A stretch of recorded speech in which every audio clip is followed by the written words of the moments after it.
Welcome, everyone. This is your friend, the DN What If, here with another exciting fanfiction. Today, we're diving into the story of What If Tanjiro Became a Legend While Nezuko Fell into Darkness? If you enjoy this video, don't forget to hit that like button and subscribe for more fanfiction content just like this. Now, let's get started with the fanfic. How did this happen?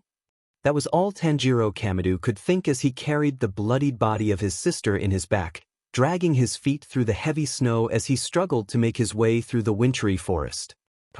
How had things fallen apart so quickly? He was just gone for a single day, off to sell coal at the nearest village so to provide for his family for the New Year's, and he'd returned to find himself face to face with most of his family violently butchered. The only one still alive had been Nezuko, the eldest sister of the Kamado family and Tanjiro's own younger sister, but even then her pulse was a faint one. As he desperately tried to move his fastest, ignoring any tire from the trip to the village, dark thoughts would begin swarming Tanjiro's mind. He was the oldest son in his family, and with father gone it was his duty to protect them, and yet, he failed. He grit his teeth, the warm tears running down his face feeling numb against his cold skin. He should have been there for them, even if it didn't change the outcome. At least he wouldn't have failed as an older brother. Tanjiro shook his head as to try and get the negative thoughts off his mind. You can't think like that. Not now. He told himself, Hanako, Takeo, Shigeru, I'm sorry I wasn't there. But he glanced over at his back as Nezuko groaned slightly, moving her head and mumbling something indiscernible in her unconsciousness. At the very least I'll save you, Nezuko, so please, hang on. The surviving Kamado brother continued to struggle his way through the snow, whispering to his sister in a mantra, Don't die, please don't die, please hang on, your older brother will save you so please. Nezuko. He didn't even have any time to think of what exactly could have caused this whole mess. Right now both body and mind were focusing on going forward and saving his sister, trying his best to ignore the numbness of his limbs or the burning cold in his lungs. Nothing else mattered anymore. She was all he had left. He was so focused in fact he didn't even notice when Nezuko's head suddenly began arching upwards before she suddenly let out a gut-wrenching scream and lurched her body to the side. Tanjiro didn't realize this until the last moment as his fragile balance was suddenly thrown off, slipping in the snow and letting go off Nezuko as both of them fell several feet. For a second, Tanjiro thought that this was it. He'd hit the ground and break his body. Even if the fall didn't kill him, the cold eventually would. A pathetic way to die, but maybe a fitting one for a failure like him. Except death never came. Rather, he hit the ground hard, but had his fall softened by a thick layer of snow covering the ground. Its cold and wet embrace left Tanjiro staring up into the treetops above and the white sky above it. He barely let himself rest, though, as he realized Nezuko might not have had the same luck as him, especially with her being injured. He got up with a start, immediately calling out to his sister, but was met with an unexpected sight.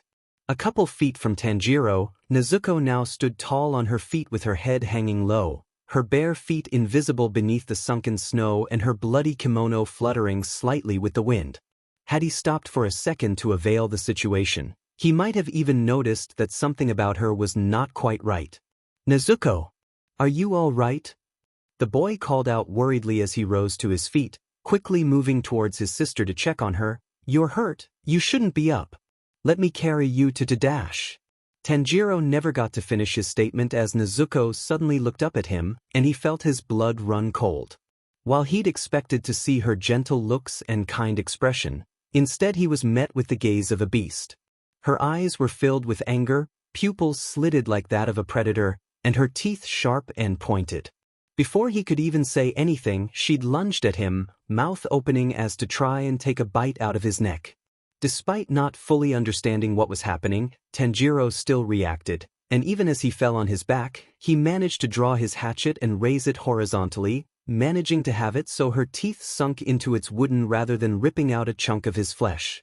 Even with Nezuko on top of him, Tanjiro would normally have no problem handling his sister, even tired as he was, but she was clearly showcasing way more strength than she should have in this animalistic state of hers. Is that a demon? He wondered, remembering the old stories he'd been told, ones about the cruel man-eating creatures that lurked in the dark, held back only by the fierce demon slayers who stood between them and devouring all of humanity. Tanjiro had always thought this was just the kind of tale you'd tell children so they wouldn't go out at night or wander too far from home, but Nezuko, no, that can't be. Nezuko's a human. She's always been. And yet, since young, Tanjiro's nose had always been oddly sensitive, able to pick up smells most people couldn't even imagine existed. Though he'd felt it from the moment he'd picked Nezuko up, it now took on a very different context. The smell of blood. The smell of death. But it still didn't quite add up. It couldn't have been her.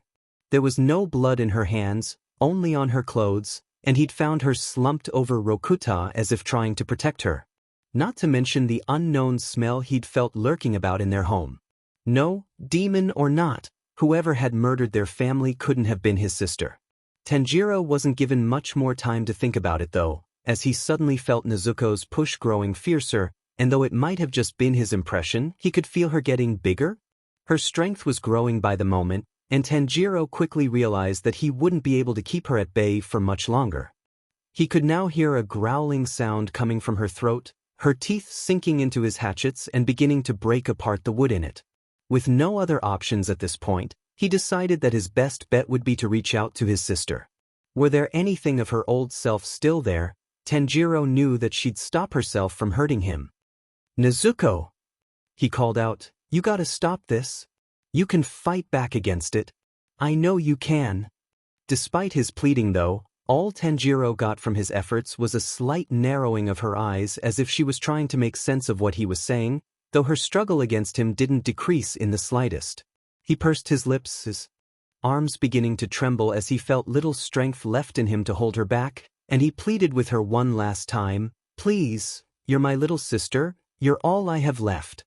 This seemed to reach something within Nezuko though, and she suddenly stopped pushing down on him, her eyes widening and her struggle ceasing before realization finally seemed to hit her and tears began to flow from her eyes. Tanjiro couldn't help but to let out a smile then, realizing that his sister was indeed still there. Maybe it wasn't all lost, he'd find a way to fix this. He'd find the one who slaughtered his family, who turned Nezuko into a demon, and he'd make it all right. Nezuko I dash. He never finished his line of thought as an unfamiliar smell hit him, a shadow suddenly being cast over him and Nezuko. He tried to say something, to react. He probably could have, but his senses failed him at the worst time.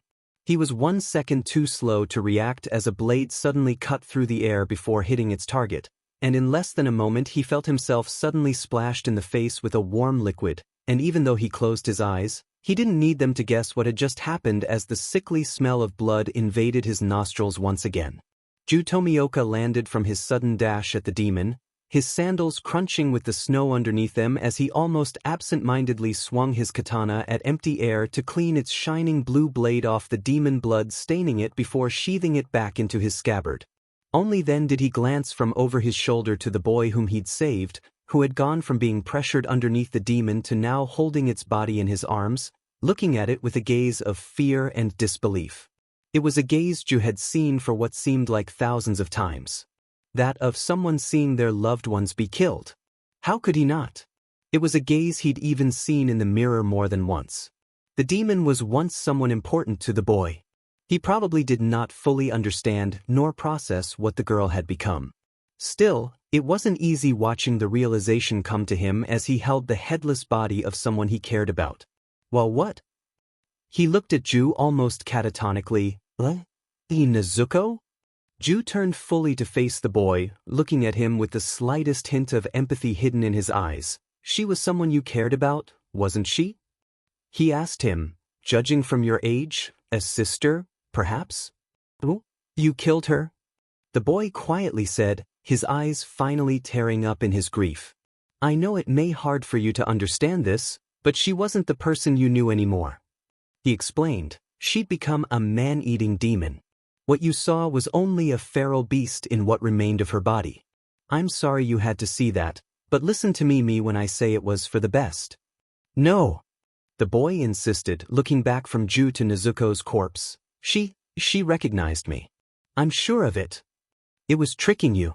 trying to make you lower your guard so it could go for your throat. Ju told him, being more than familiar with how demons acted given how many he'd hunted down. Recently turned demons will do anything to get to human flesh since they expended so much energy in the transformation process. Most times they'll aim for the jugular for an easy kill and lots of blood. While they are normally far more mindless in this state, it's not impossible for this one to have retained some of its rationale and tried to pull one over on you. You're wrong, Tanjiro then said while looking up at Ju, and he'd realized that despite the tears still flowing from the boy's eyes, the sadness and disbelief in his expression had by then been replaced by a quiet yet seething disdain directed towards him. The demon slayer felt surprised at this kid's intensity, having initially assumed little from him, but with this change of emotions, Ju could now see in him the same anger to drive many slayers he'd met in the past. I saw it. She knew who I am, Nezuko. She never hurt anyone. I could have helped her, saved her, but you took that away from me. She was all I had left. The checkered-clad boy would lay down his sister's corpse carefully in the snow, looking down as a shadow fell over his face before slowly reaching out to the side and to the axe he'd dropped earlier. You took her. Ju closed his eyes for a moment as he took a deep breath, his hand reaching not for his katana's hilt, but rather its scabbard, pulling at the knot in his sheath to untie it from his waist. The fighting here is done, boy, let go of that axe. There was a tense moment of silence, not a single word being uttered by either of the two, with only the sounds of the forest around them painting the scenario. Just as it started, however, it was broken suddenly as Tanjiro's grip tightened around the axes and he suddenly moved at Ju. The demon slayer's eyes narrowed as his opponent swung the axe at him, time seeming to slow down as he took a note of the boy's expression, seeing the rage, the despair, the complete lack of fear. How sad, Ju thought as he suddenly swung the katana, scabbard and all, to intercept and easily knock the axe off the boy's grip, much to his surprise. This boy. He spun around his sheathed blade and slammed his hilt with extraordinary strength on his target's temple. He truly has nothing left to lose.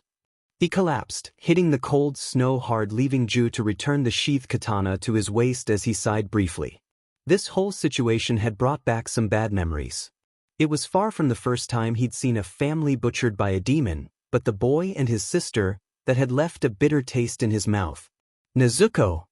A murmur would be heard, catching Ju's attention as he noticed that, despite the hit in the head knocking him down, the boy was surprisingly still conscious, trying to push himself back up despite his poor state and his grogginess. Quite hard-headed too. Ju silently noted as he landed a quick but powerful chop on his neck, properly knocking him down this time around. You might hate me for what I've done, but even then, you'd make for quite the demon slayer.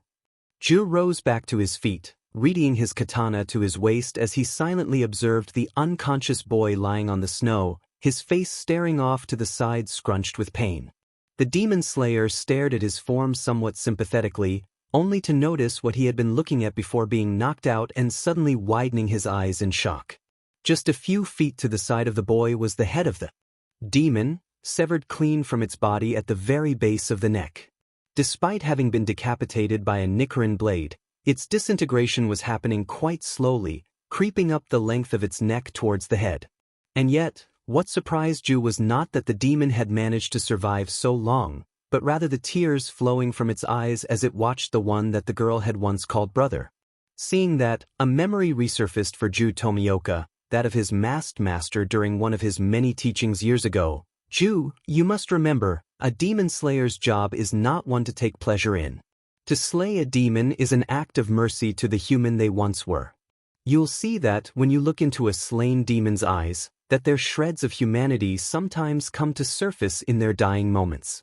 He could almost hear Urokadaki saying.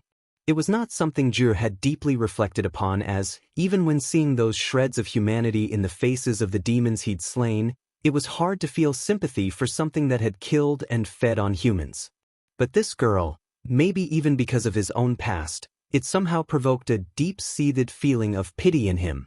The demon would seem to notice it was being watched, and silently turned to meet Ju's gaze. He narrowed his eyes. He knew he'd done the right thing.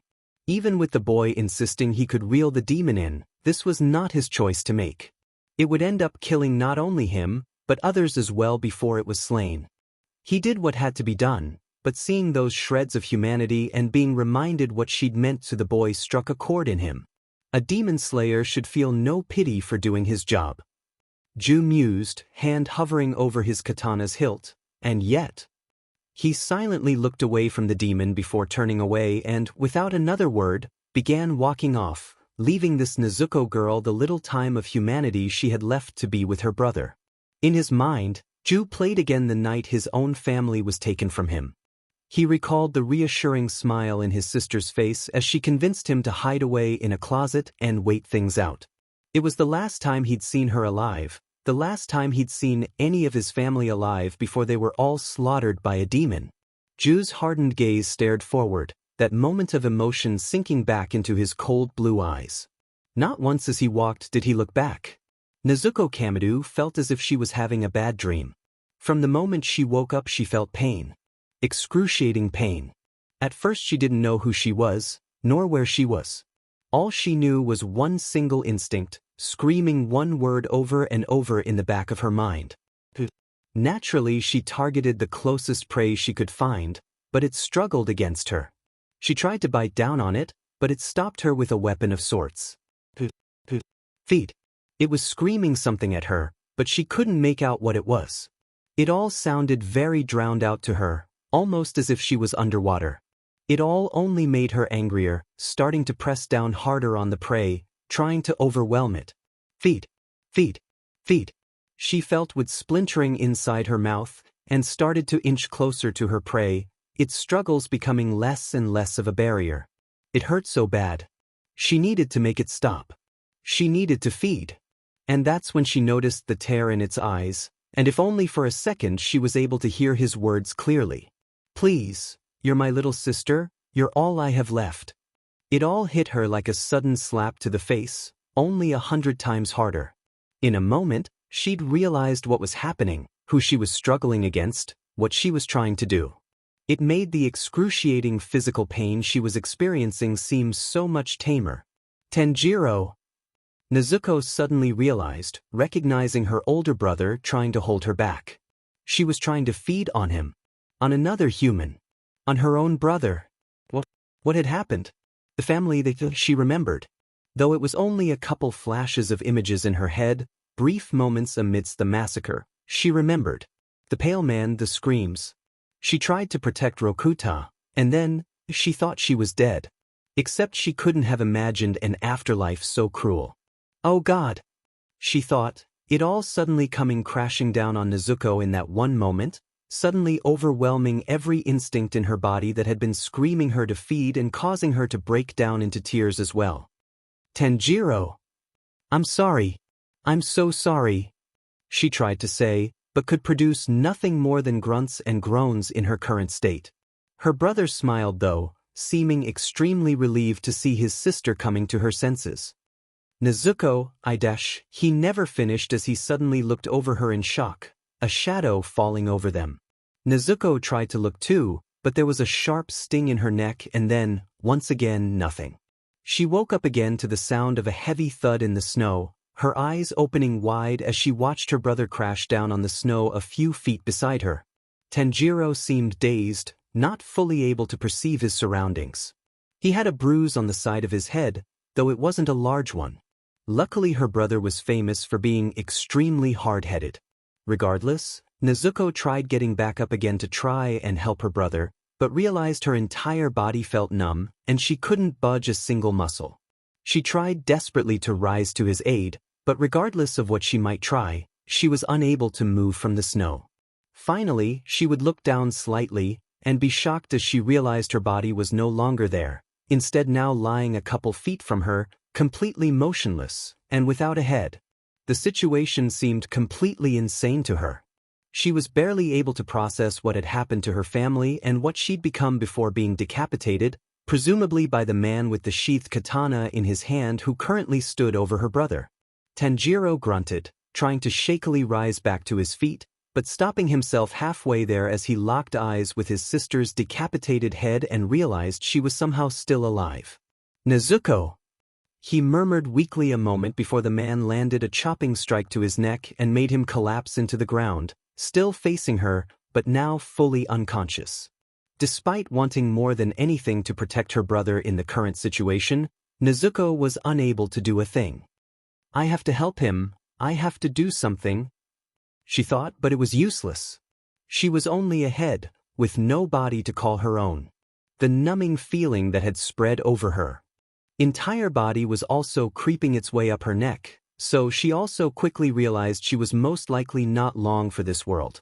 She wished she could at least protect her brother before that, but not having the power to do so, she felt herself breaking down emotionally once again as she began crying. It was then Nezuko noticed that the man with the katana was staring at her, and her gaze would turn up to meet his. His eyes were so dark, so cold. For a moment she wondered if he would step over her brother and finish her off, but then she noticed something else hidden in those dark blue eyes. Something that almost seemed like a twinge of sympathy for her, ridiculous as it might have seemed given what he'd done. No sooner did she notice this that he looked away for a moment before turning his back on them altogether and starting to walk off. Nezuko would watch as he did so, the sound of his footsteps on the snow growing fainter and fainter as he marched off into the distance before disappearing from her line of sight altogether, leaving her alone with her brother. For a moment, she was relieved to see the man wasn't intending to hurt Tanjiro, but that didn't last long as she heard a brief mutter from her unconscious brother, Nezuko. And immediately her mood was soured again. Even if that man hadn't attacked her brother, that didn't mean he was fine. Once she died, he'd be left alone in the world to fend for himself. What would he do? Where would he go? Tanjiro was always such a kind person. He didn't deserve to be left all alone like this. Please, you're my little sister, you're all I have left. She was all he had left. Even though the numbing feeling had by then crawled the whole length of her neck and was now slowly making its way up her face, Nezuko was still fighting to stay. She couldn't leave her brother alone. At best he would go on to live a sad and lonely existence, and at worst he'd chase after the one who'd done this to them and get killed doing it. She couldn't let him go on alone. Even with death ever so imminent, she did everything in her limited power to push it away. She just couldn't. Even in your pitiful state, you fight back against death. It is commendable. Nezuko widened her eyes then just as the numbing feeling reached her mouth. The voice wasn't a memory, nor was it her own thoughts. It was someone else's. Something else's. Though she faintly recognized it, it felt impossible to put the finger on quite exactly where from. It had caught her completely off guard, but not nearly as much as what happened next. Her ears were suddenly assaulted by the loud, distorted sound of a string instrument that seemed to scream at her, and in the blink of an eye she'd go from lying in the snow facing her brother to lying in a hardwood floor, staring at, well, it was hard to describe. It seemed like the inside of a massive house, except distorted well beyond recognition. She could see stairs, doors and corridors structured in an impossible-to-navigate maze, all seemingly leading everywhere and nowhere at the same time. It was as if the building had been made in a world where gravity held no meaning, and out of all the strange things Nezuko had experienced that day, this was definitely up there. Before she could reflect too much on her surroundings, however, she'd hear footsteps coming from behind her. She'd have turned around if she could, but being only half ahead at this point left her little option. I knew there was something special about you when I decided to gift you some of my blood. A man's voice sounded, and Nezuko felt a chill run up her non-existent spine as she realized this had been not only the same voice she'd heard in her head moments before, but also the same voice she'd heard before her entire family was slaughtered before her. Most demons will mourn or plead, some might even fall back to their pitiful humanity before death. But to so vehemently fight it, and not for their own sake, but that of another, that is sign of amazing devotion. Nezuko would feel what remained of her head being picked up then, and brought to look face to face with the man. She felt afraid as she had been when her family was killed by the same man, so much so she barely noticed the numbing feeling having stopped just short of reaching her nose. It would be a waste to let you die like this? The man noted, staring at her with burning red eyes, seeming to almost glow with deadly intensity in the shadow of his white fedora. His lips twisted into a cruel smirk, Consider what I'm about to give you your second chance. She would feel his fingers piercing into her head, and for the second time that day, Nezuko felt the excruciating physical pain of demon transformation as her limited body tried to adapt itself. Nezuko! Tanjiro cried out, waking up with a start. He sat up, panting and sweating coldly as he recalled what had happened. He looked off to the side where he'd seen his sister's head watching him, but was met with nothing but snow and ash. He looked around, searching for her body as well, but much like the head, it seemed to be completely gone. Tanjiro quickly began to panic, and tried to feel for her scent in his surroundings. He'd quickly pick up on the swordsman and was able to determine he'd gone off already, but try as he might, Nezuko's scent was only focused around the clearing where that man had attacked her. There was no trace hinting as to where she could have gone. His sister might as well have disappeared into thin air. No!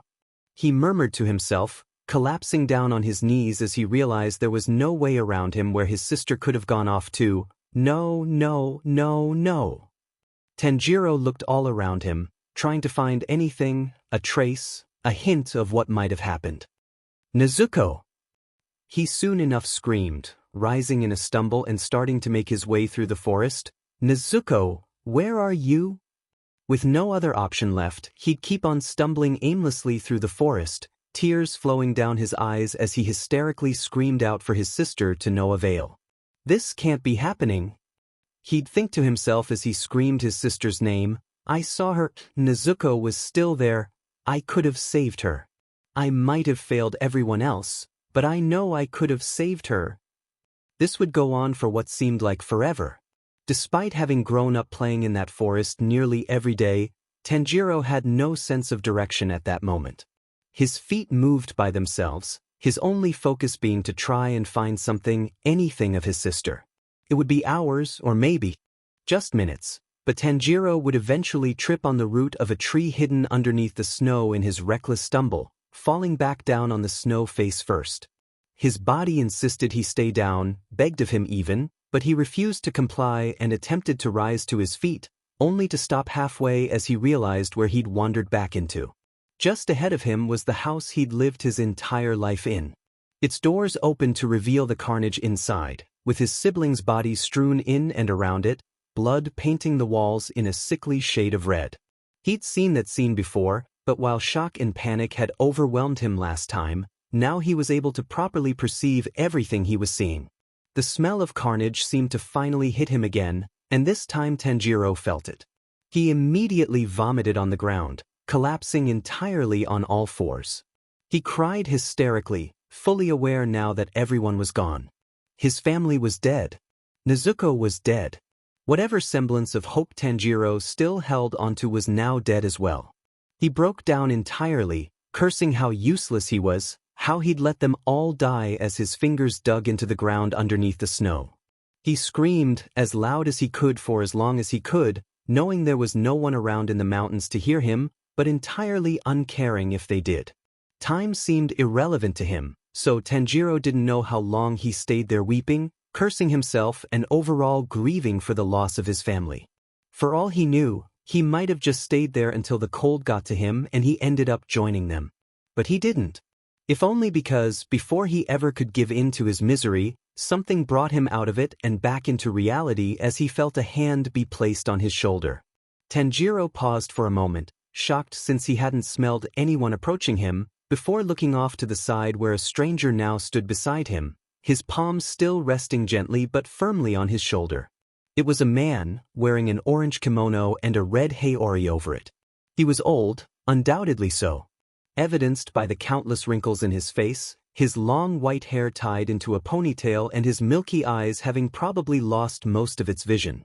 Yet the most notable feature of him, Tanjiro noticed, was the odd flame-like markings stretching from his temple to over his eyes and his forehead.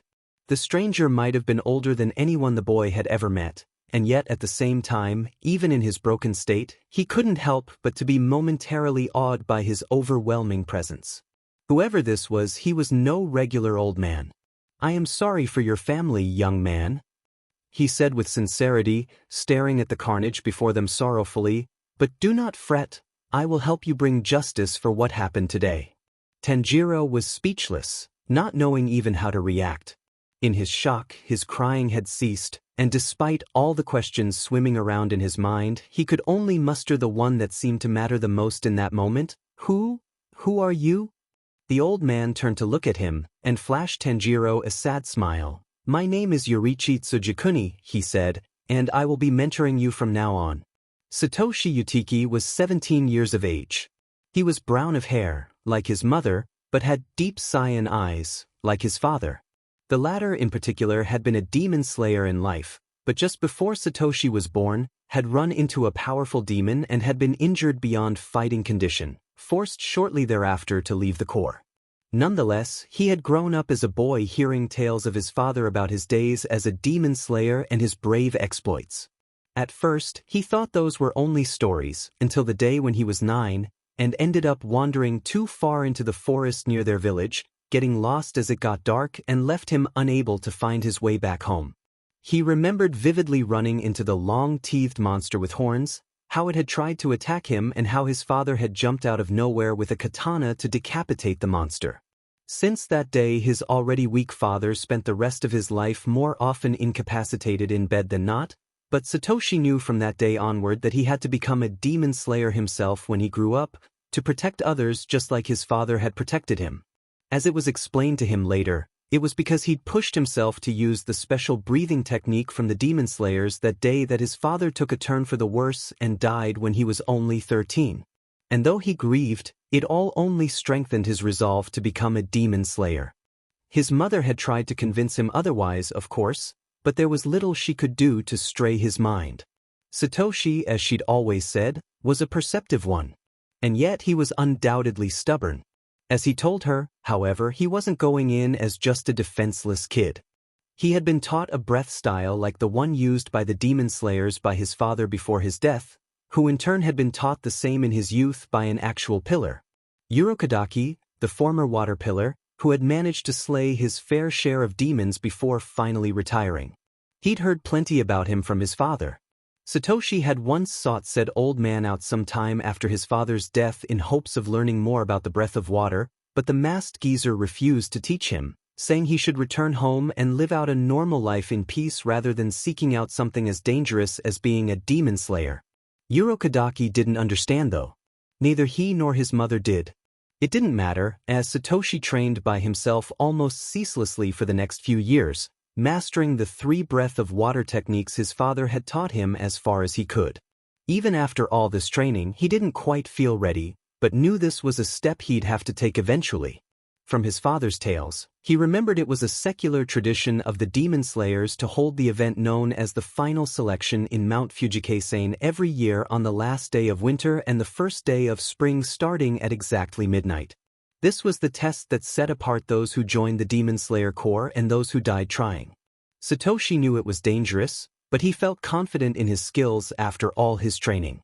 So he'd gone off in the middle of the night, leaving only a note behind for his mother, taking with him his father's belongings from when he himself was a demon slayer.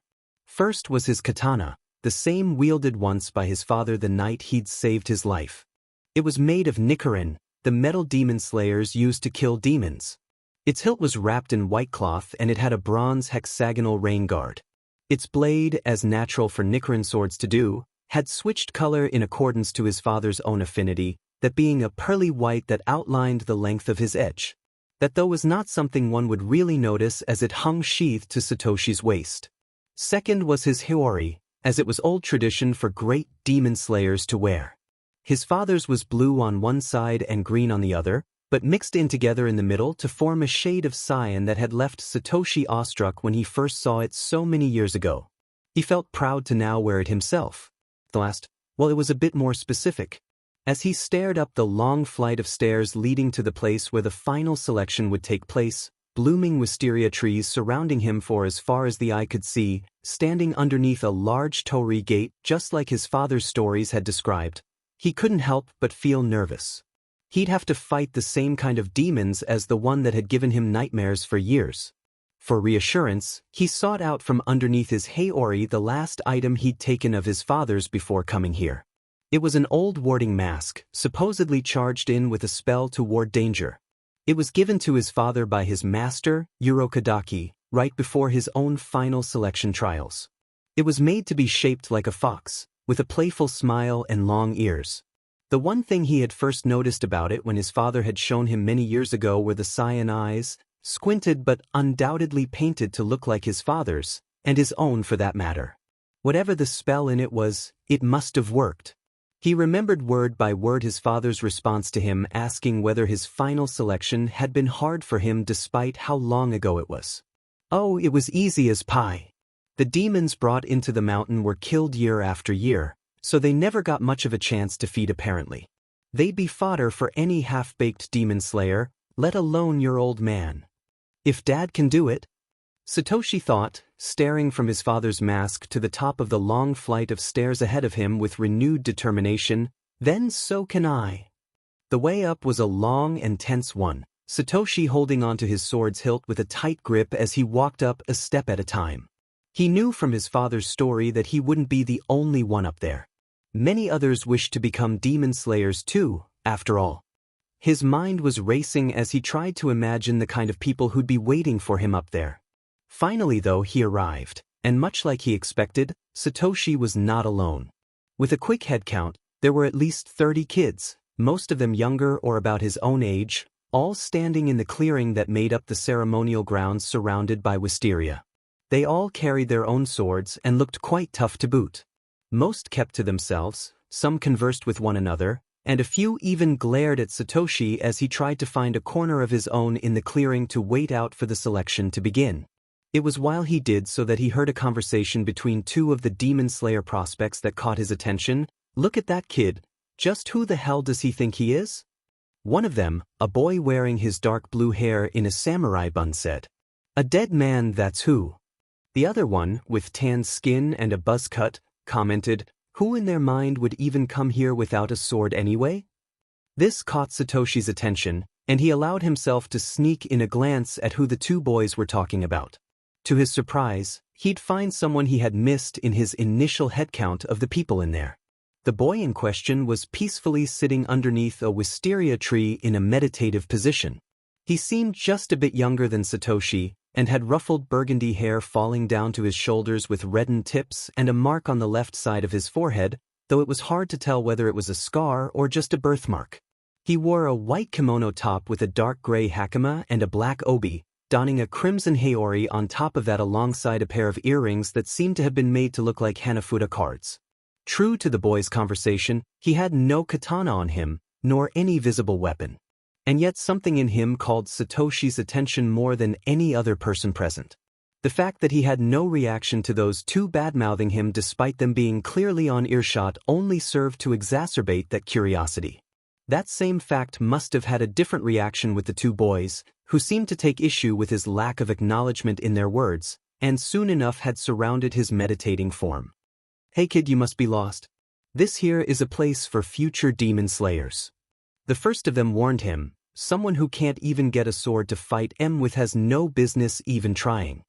The meditating boy finally opened his dark red eyes and turned to look at the first boy in acknowledgement, remaining silent in light of his taunting, but still staring him down completely nonchalantly in response. This seemed to rub the second boy the wrong way, however, as he suddenly lunged, a hand gripping onto the swordless boy's collar as he pulled at him aggressively. So you're just gonna pretend you didn't hear him? Huh? Who the hell do you think you are anyway, B?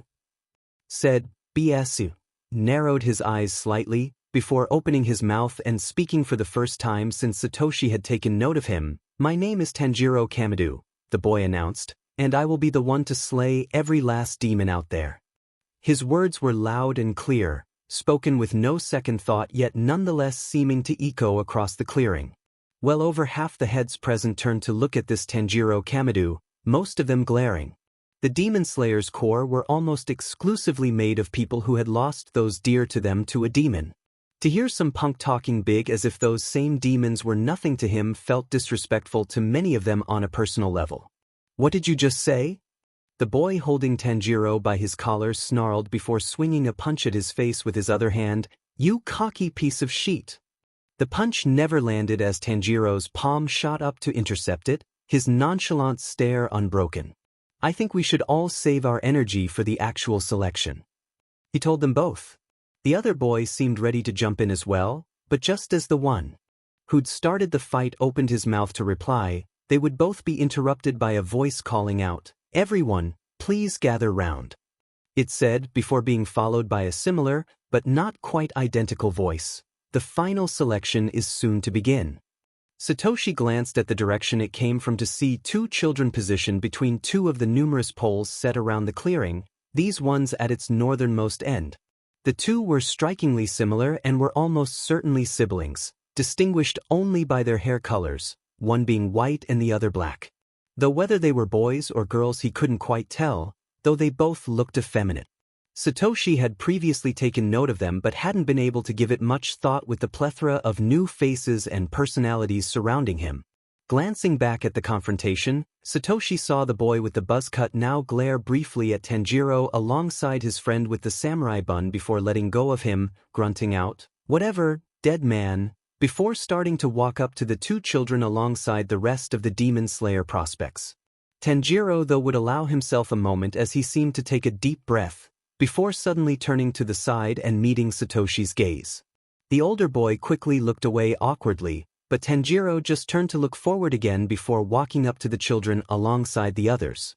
To kill every single demon, that's a tall order. Satoshi mused as he allowed himself to glance back at the swordless boy who'd made such a bold claim, and yet, he wasn't boasting. That kid actually meant what he said. Is he really that full of bravado, or? The boy shook his head. Despite his curiosity having been piqued by the boy, he pushed that though back, opting to focus on the matter at hand. After all, it was about to start. "Greetings, everyone," the black-haired child said once they were all gathered. "Thank you for all gathering tonight for the final selection trials. Mount Fujikase is home to demons that demon slayers have previously captured alive and trapped here. Demons hate wisteria flowers, which bloom here throughout the year regardless of the season," the white-haired child then informed them. "They grow in the mountain from its foot up to halfway up the slope." Of course, this was all stuff Satoshi had been informed of by his father's stories, yet was still paying close attention to their words, if only to give him something to focus on other than his own nervousness. The others around him also seemed to be taking in the information, some with giddy excitement, others nervously, like himself. A select few though seemed completely unbothered by the danger they were about to be put in. Tanjiro, as he noted once finding him in the crowd, definitively fell into the latter of the three. From this point on the wisteria flowers do not bloom. The black-haired child warned them then. Therefore, the demons residing here roam free to do as they please. You all must survive amidst them for 7 days. Those who manage to do so and return to this place at the dawn of the 7th day will have passed the selection and shall be granted the title of Demon Slayer.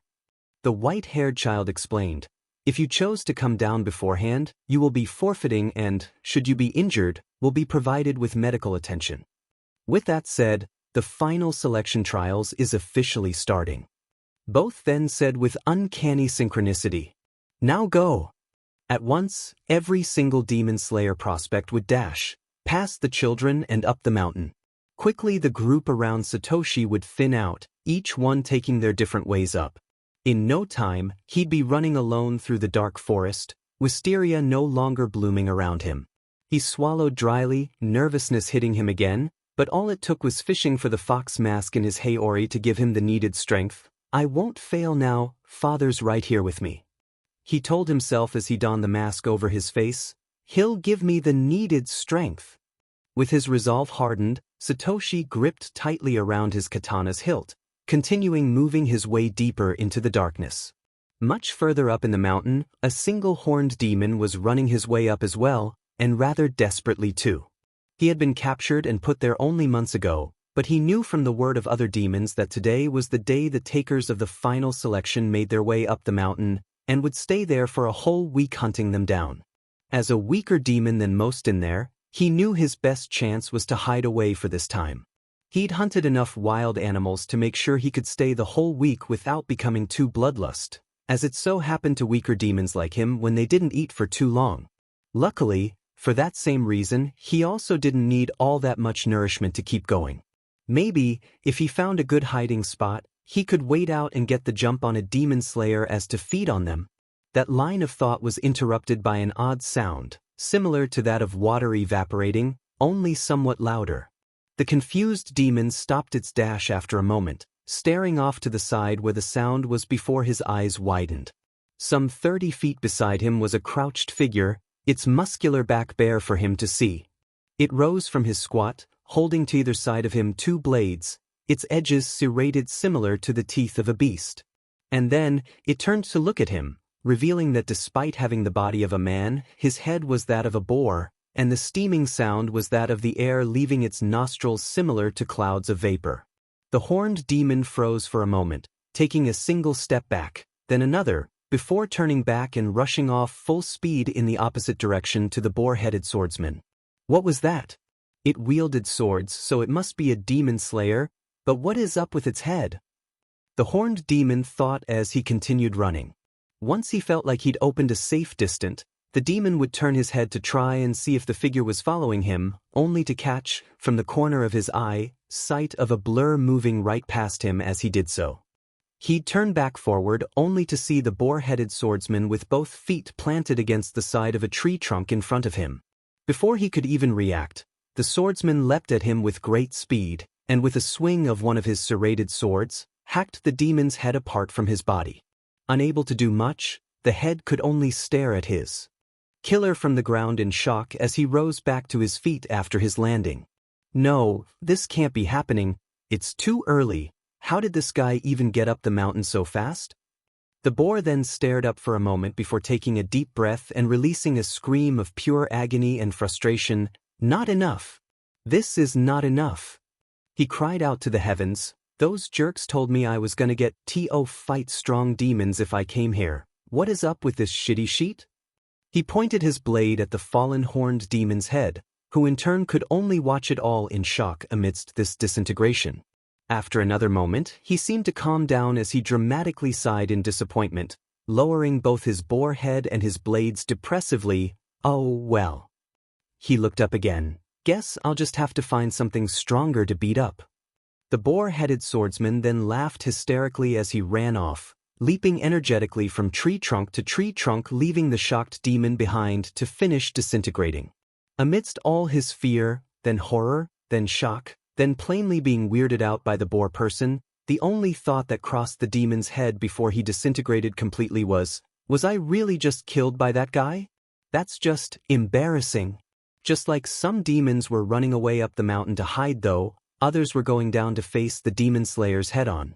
Such was the case for one such demon, this one over 7 feet tall with a body composed almost purely of muscle and an extra pair of arms protruding from underneath the first 2. The 4-armed demon was no newcomer. This was his 3rd final selection. The first one he'd killed and eaten 2 demon slayers, and in the second one it was 3. They were quite spread out around the mountain, and with many others praying for them it wasn't exactly easy to stack up the numbers. Not to mention the many that had managed to escape him. This year though, he was going to beat his record, have at least 5 humans. Needless to say, he was a pretty big deal in this enclosed space, even if he was far from reaching the level of the self-proclaimed king of the mountain and all his fancy hands. But still, he would persevere and eat more and more humans, and eventually dethrone the king and take the crown for his own. That was his motivation. To become stronger and stronger and stronger, strong enough to eventually leave this prison of a mountain and make his own life outside again as a powerful demon. Feeling fired up, the demon looked up and screamed out a challenge to the heavens, "Demon slayers, come at me. I am right here, waiting for you all." He paused then, looking around to see if there was any response to his outburst, but all he got was a soft breeze blowing in the wind. The demon grunted, somewhat disappointed no one had appeared to rise up to his challenge, and kept on walking when he suddenly heard the sound of a tree branch rustling and turned to look back, only to unexpectedly be met face to face with a girl diving head first to the ground from the trees above. There was a brief moment in time where their gazes locked as she stood there, upside down at a perfect eye level with him, a serene smile plastered on her face before her pink eyes narrowed and she swung her sword for his neck, surgically slicing his head off his body with a single motion of her arm. She'd spin around and land on one knee, while the still shocked demon had both his body and head hit the ground roughly. He'd never seen nor heard her coming up until the last moment, and even then it was well too late to react. What? He uttered out in disbelief, unable to fully comprehend what had just happened. The girl in question though rose back to her feet, her black hair held by a butterfly ornament in a ponytail blowing about slightly in the wind as she resheathed her blade, serene smile still present while she watched the demon. She seemed to pause for a moment before she fished out something out of her pink kimono and drew out a coin. Without a word, she flipped it a few feet into the air before unceremoniously catching it back in her hand. She narrowed her eyes, and without even checking the coin, looked back over to the demon. Too loud, was all she said to him, before turning her back on him and beginning to walk off in a delicate yet firm stride. The demon's shock quickly faded then, turning into anger. "Get back here, girl!" He shouted out at her as his head began disintegrating. "I refuse to be slain by you and your dirty tricks. Fight me like a warrior so I can tear you apart and devour you. Don't you ignore me now, girl. I will be getting stronger and stronger and I will crush you like..." He was cut off as his mouth disintegrated, leaving him unable to keep talking, but continued cursing and ranting all the way in his mind, even as the girl disappeared into the darkness and left him to fade away. Elsewhere in the mountain, a demon too stood atop a tree, hidden in the shadows of the branches, waiting for his prey. This one, much like the others, had a distinguishing trait in the form of a third eye sprouting from his forehead. Said eye, along with his other two, were all watching and none the wiser demon slayer prospect walking through the forest, completely unaware of what was about to happen. The thought brought a grin to the demon's face. It had been too long since he'd been allowed to play with a human. Those weaker demons were fine, animals even, in a pinch, but it didn't quite feel the same as inflicting pain into an actual human. They were the only ones who were fully aware they were about to die, and that's why they were the ones who broke down the hardest. That's why they were the ones who made him feel the most. Almost. The three-eyed demon told himself, waiting eagerly for the right moment. Almost. The demon slayer below stopped. Despite the darkness around them not allowing him to make the human's features out all that well, he could see now that it was a boy, now. The demon leapt from his tree branch, the grin in his face widening to a near maniacal degree. The boy wouldn't notice until it was just a moment too late. He tried to draw his katana, but couldn't swing it as the demon grabbed onto his forearm and landed on top of him, holding down his dominant hand by its wrist and, consequentially, his sword with it. The boy tried to aim a punch at him with his free hand as a last-ditch effort, but the demon easily grabbed his fist. Now, come on there," he said before tightening his grip and breaking numerous bones in the boy's left hand, including every single finger, and causing him to grunt out in pain. "Let's not be aggressive here." The three-eyed demon then moved his other hand over to the boy's wrist, giving it a squeeze as well. This forced the still grunting boy to release the sword. The demon would immediately take advantage of that, taking the sword himself with his free hand and slowly raising it, the tip aiming at the boy's shoulder. The demon slayer prospect tried to struggle, but it was of little use, and he was unable to prevent the demon from impaling him through the right shoulder with his own sword, using it to pin him down to the ground, this time making the boy scream out.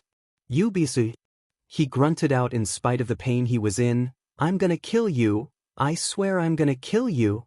The demon would chuckle. Now that he was closer, he could actually tell what the boy looked like. He had a buzz cut with a clump of black hair emerging from the middle of his head and a massive scar on running from his right temple, across his cheekbone and over to his nose.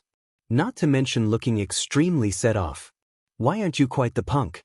"But I'm not here to hear you talk, kiddo," the demon informed him, covering the boy's mouth with his hand to stop his cursing. "Let me tell you something, brat. Ever since I became a demon, I can't feel the anything anymore. No happiness, no sadness, no anger, no nothing. It's only hunger most of the time, except when I hurt someone." He then grabbed the boy's sword by the hilt and twisted it into his shoulder, leading to him screaming again, though this time he was muffled by the hand covering his mouth. "That's the only time I ever feel actual joy nowadays." He was about to break the boy's other arm when he suddenly paused, realizing the hand he was holding over his mouth was being bitten into. "Why, still got some fight into you, huh?" The demon raised his hand before bashing the boy's head against the ground, again and again, yet he refused to let go, until he ended up managing to bite out a chunk of the hand's perlicue, which he promptly swallowed. A human with a taste of demon meat. That's a first. The three-eyed demon mused, clenching his quickly healing hand into a fist which he raised, about to pummel the boy into a gory mess. I don't mind though, let's call it your last meal. Before he could bring his fist down though, he felt something pressing against his chest and, with the pull of a trigger, the three-eyed demon was blasted off the boy and back a couple feet. He sat back up quickly with a grunt, a large hole in his chest where he could now see the boy had shot him with a gun of sorts, smoke still coming out off his barrel as he himself rose to his feet. He had a gun on him, but how did he even pull the trigger? I crushed his whole hand, he thought, before noticing that the hand he had indeed crushed moments ago, the hand that was also now holding that gun, had entirely healed from the damage he'd caused it. What the hell is up with this kid? Well, I think it's time I tell you something. The boy grunted then, wrapping his free hand around his katana's hilt before pulling the sword stuck in its shoulder right out of its wound in one painful motion before raising it at the demon, the vicious look in his eyes making it clear that his anger far overwhelmed his pain right now. I don't give a shit what you feel or don't feel. I'm gonna kill you either way. And you know why. The boy then rushed him with his blade, and despite the large gun wound in his chest already healing, the demon couldn't back up fast enough, only able to raise his arm to have it lopped right off as it intercepted the katana. "'Cause I'm a FANG demon slayer," he announced before swinging his blade again, this time having it make contact with the intended target as it cut into the demon's neck and decapitated him. The self-proclaimed demon slayer panted then, lowering his sword before returning it to its scabbard. After a brief look around, he'd walk up to and pick up the demon's arm, storing it away in his kimono. Said demon though was still surprised at what had just happened, and could only watch as the boy reloaded his gun, the wound on his shoulder having already stopped bleeding. "I lost. What about that, huh?" he thought aloud, regaining the boy's attention. "No wonder though. I thought I was picking a fight with a human, but you're a lot more like a demon than you let on, no?" The boy narrowed his eyes before grunting, pointing his gun again at the decapitated demon's head. "Uff," he said before firing, blasting what remained of the demon's head into pieces. In his last moments of consciousness as his scattered remains turned to dust, the remaining third eye would watch as the boy hot-headedly marched off into the darkness of the forest. On the other side of the mountain, a girl in white robes found herself kneeled in the middle of the forest, her hands buried into her face as she cried. It wasn't long until one of the selection takers that was passing nearby heard her crying, and would follow the noise back to her then. "Miss? What are you doing here? Don't you know this place is dangerous? It's full of demons here," the boy said, approaching the crying woman from behind. Getting close to her, he'd place a hand in her shoulder. "Miss I dash." He wouldn't get another word in however as the girl whipped around and swung at him, hitting him and sending the boy flying back first into a tree before falling down to the ground. He grunted, struggling to get back up.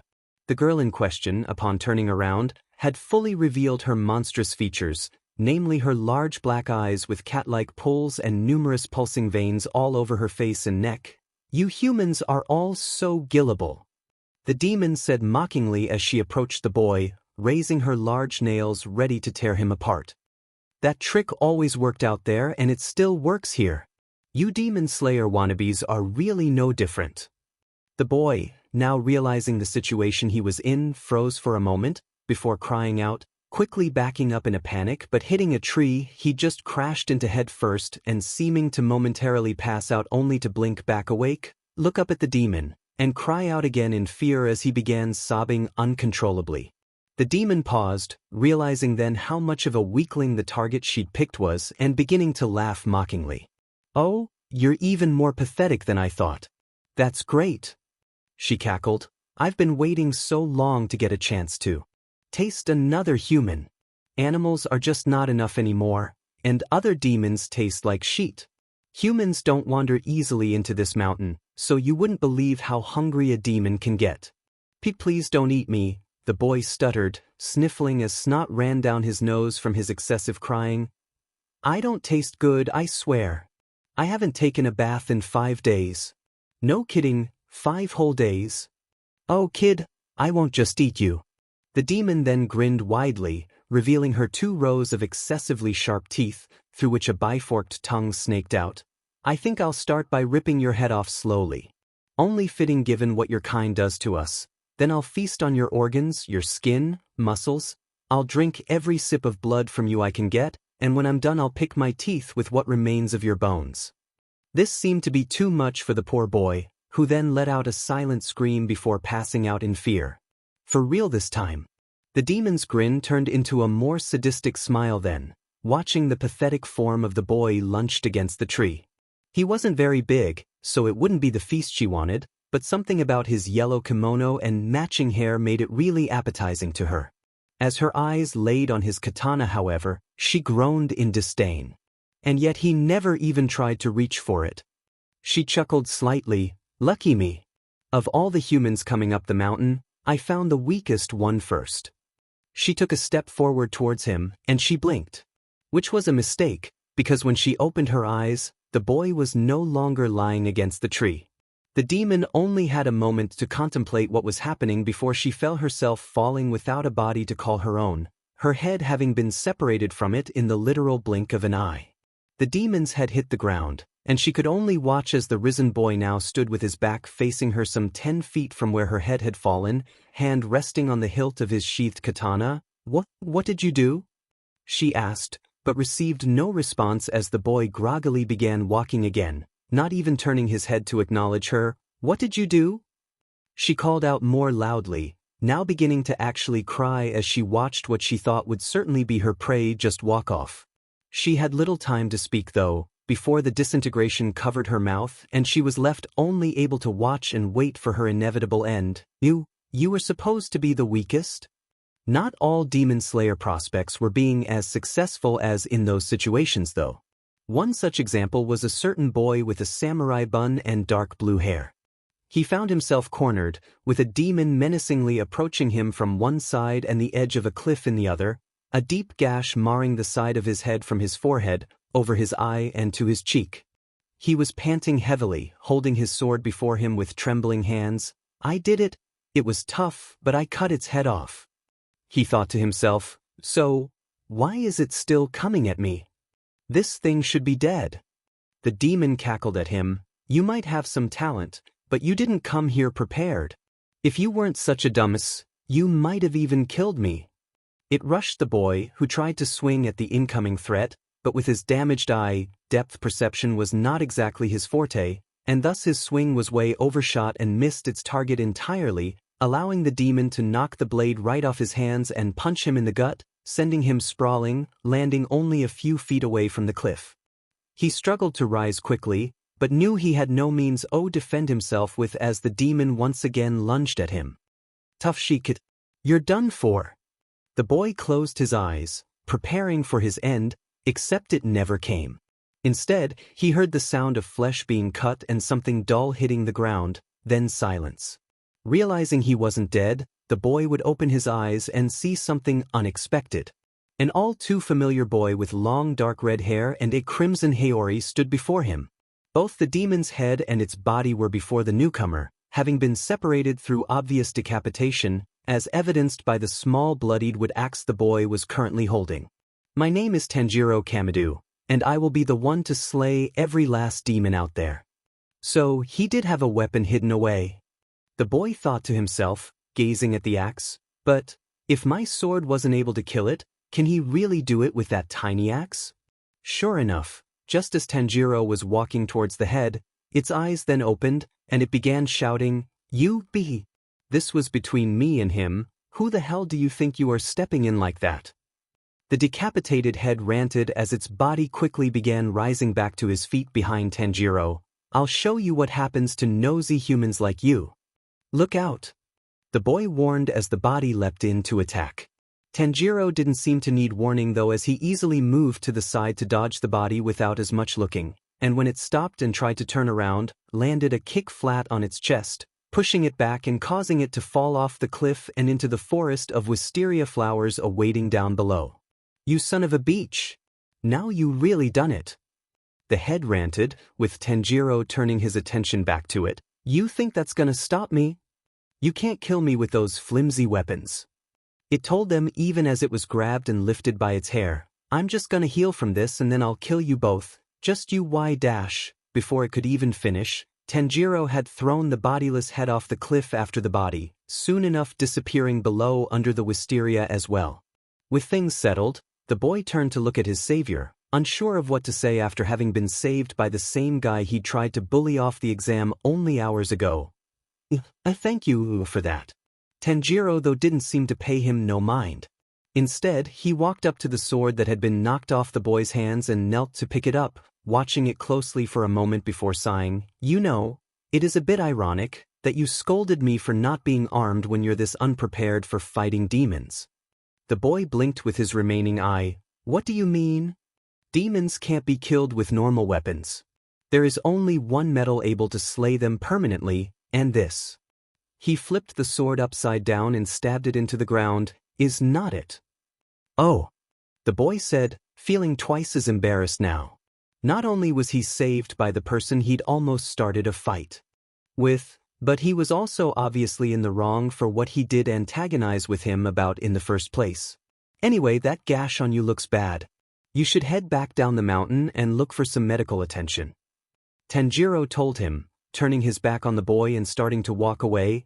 You won't be surviving the full 7 days here with a blade like that. But, what about you? He then asked. You don't have a weapon with that special metal either, right? Tanjiro paused for a moment before saying, I'll figure it out. Well, at least take my sword with you. The boy insisted, even if it can't kill them, it should be easier fighting with it than with that flimsy axe, right?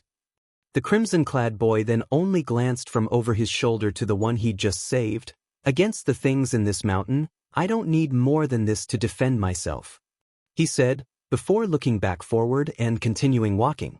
The boy narrowed his eye, still disliking the arrogant attitude that had first led him to picking that fight, but it was hard to argue with him now when he had just proven his point.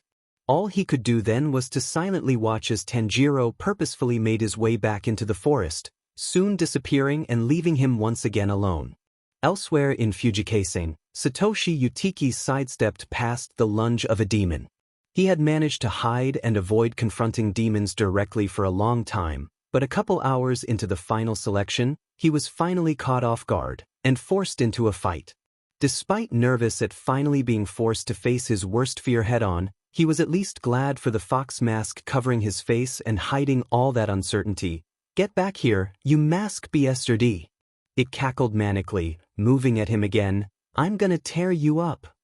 Raising his Nichiren blade before him, Satoshi took a deep breath. Come on now, you can do this. He rushed forward to meet the demon's dash. Breath of water, first step, water surface slash.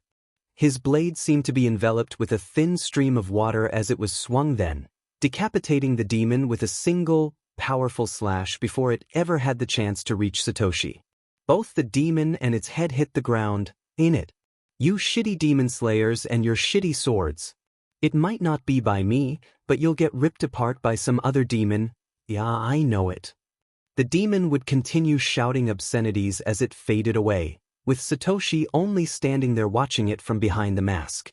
Once it was really dead, he'd move the mask to the side of his face to reveal an expression of surprise. Wow, I did it, he said, still processing the fact that he had actually managed to bring down a demon like that, all with a single blow. What had seemed to be his greatest fear after that traumatic experience for so many years, taken down, just like that. I think I can do this, Dad, he said, gripping his katana tightly, as he looked at its blade, watching his own reflection and the determination in the image of his eyes. I can become a powerful demon slayer too.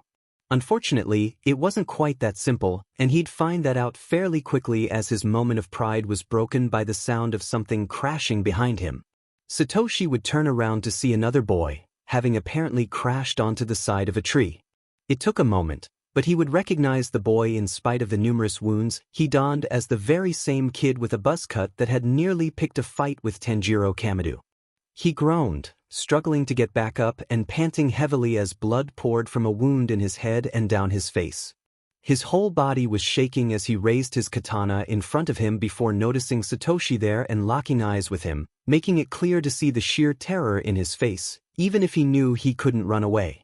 The boy muttered a single word. "Run." That was all he could get out before a massive arm shot out from behind the trees, stretching across the clearing and towards him at great speeds. The boy tried to raise his sword and stab through the hand, and though he managed to do so, it didn't prevent it from still reaching his head and crushing it against the tree trunk into a gory mess, snapping the katana stabbed through it in the process. Satoshi froze at witnessing such a gruesome death, and turned his gaze to where the massive arm had come from, which was when he saw it. Sprouting from the trees was a hulking mass of flesh, its skin green and its massive body enveloped in grotesque veins, with numerous arms sprouting from all over its body, including most of its face with the exception of its eyes and nose. It had its extended arm grab onto the buzzcut boy's leg and drag it back to him, before opening a gaping maw hidden between its numerous arms and swallowed the boy whole, the sound of it crunching the body to bits clear to hear even from where Satoshi was standing. What the hell is this thing? He asked himself, unable to do anything other than tremble in the face of such a massive monster. Is it really a demon? I thought demons were supposed to be people that were turned. That thing, there's no way that thing was once a human. It then seemed to notice Satoshi's presence, and turned its large crossed pupils in his direction, before its eyes narrowed in what seemed to be amusement at something. Well now, it said in a raspy voice, it seems another one of you cute little foxes have wandered into my territory. Foxes? Satoshi thought in slight confusion before realizing, is he referring to the warding mask? Despite his overwhelming fear, he found it in himself to enter a stance holding his sword before him. What do you mean by that? You must be another student of Urokadaki's, aren't you? I can tell by the mask. The hand demon said gleefully, pointing some of its many index fingers at him, that he imprisoned me here many years ago. I've taken upon myself to devour every student of his that I come across since. It then paused for a moment, seeming to count on its many fingers. You would be the 14th one you brats that I've eaten since I got here. 14. I thought the demons here were supposed to be weak. How did this one manage to stay alive and get so big? Satoshi thought before shaking his head. It doesn't matter how big or strong he is. I'm a demon slayer, and bringing down strong demons is what great demon slayers do. Actually, this mask was my father's. Satoshi said, anger and conviction overriding his initial fear of the demon and allowing him to speak up. He was Urokadaki's student, not me, but it doesn't matter. You've killed so many people, I can't let you go on living. Your father's, huh? The demon noted, scratching its head with some of its many hands while outright ignoring Satoshi's claim to kill it. I guess it doesn't matter. I might have missed your dad, but I'll just make up for it by eating you. It cackled then, extending its arms towards the boy. Okay, it's big, but that just means he isn't as fast in moving around. I gotta dodge his arms, close the distance and slice his neck off.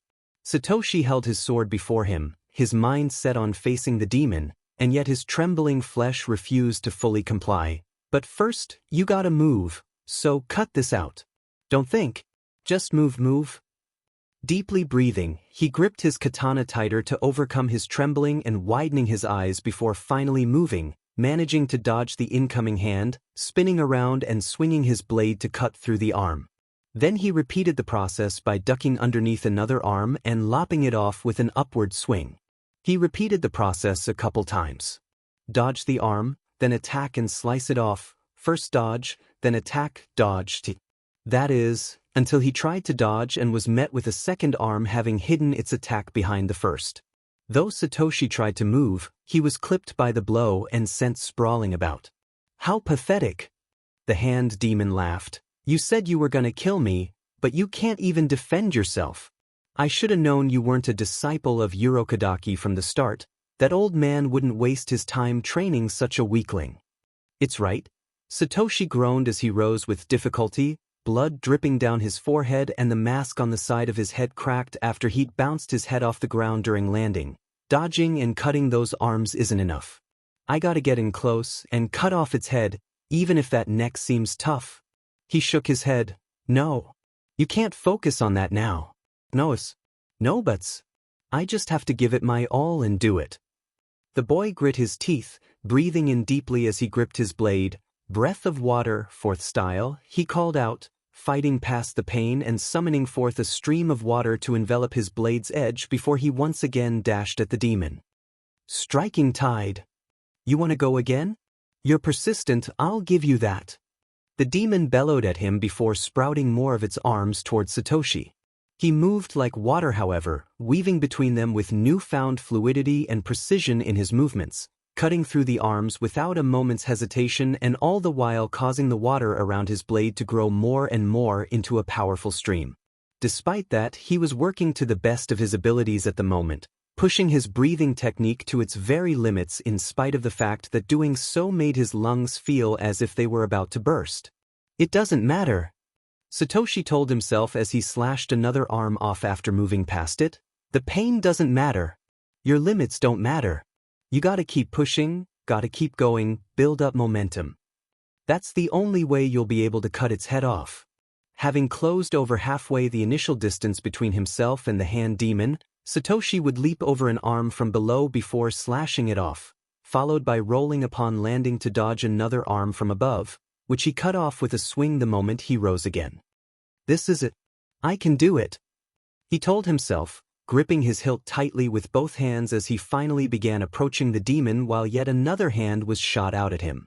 He brought down his blade to chop it off, as he'd done several times already, only for the arm to suddenly curve in an unexpected way, causing his blade to miss its mark and instead produce a gash on the massive appendage's wrist.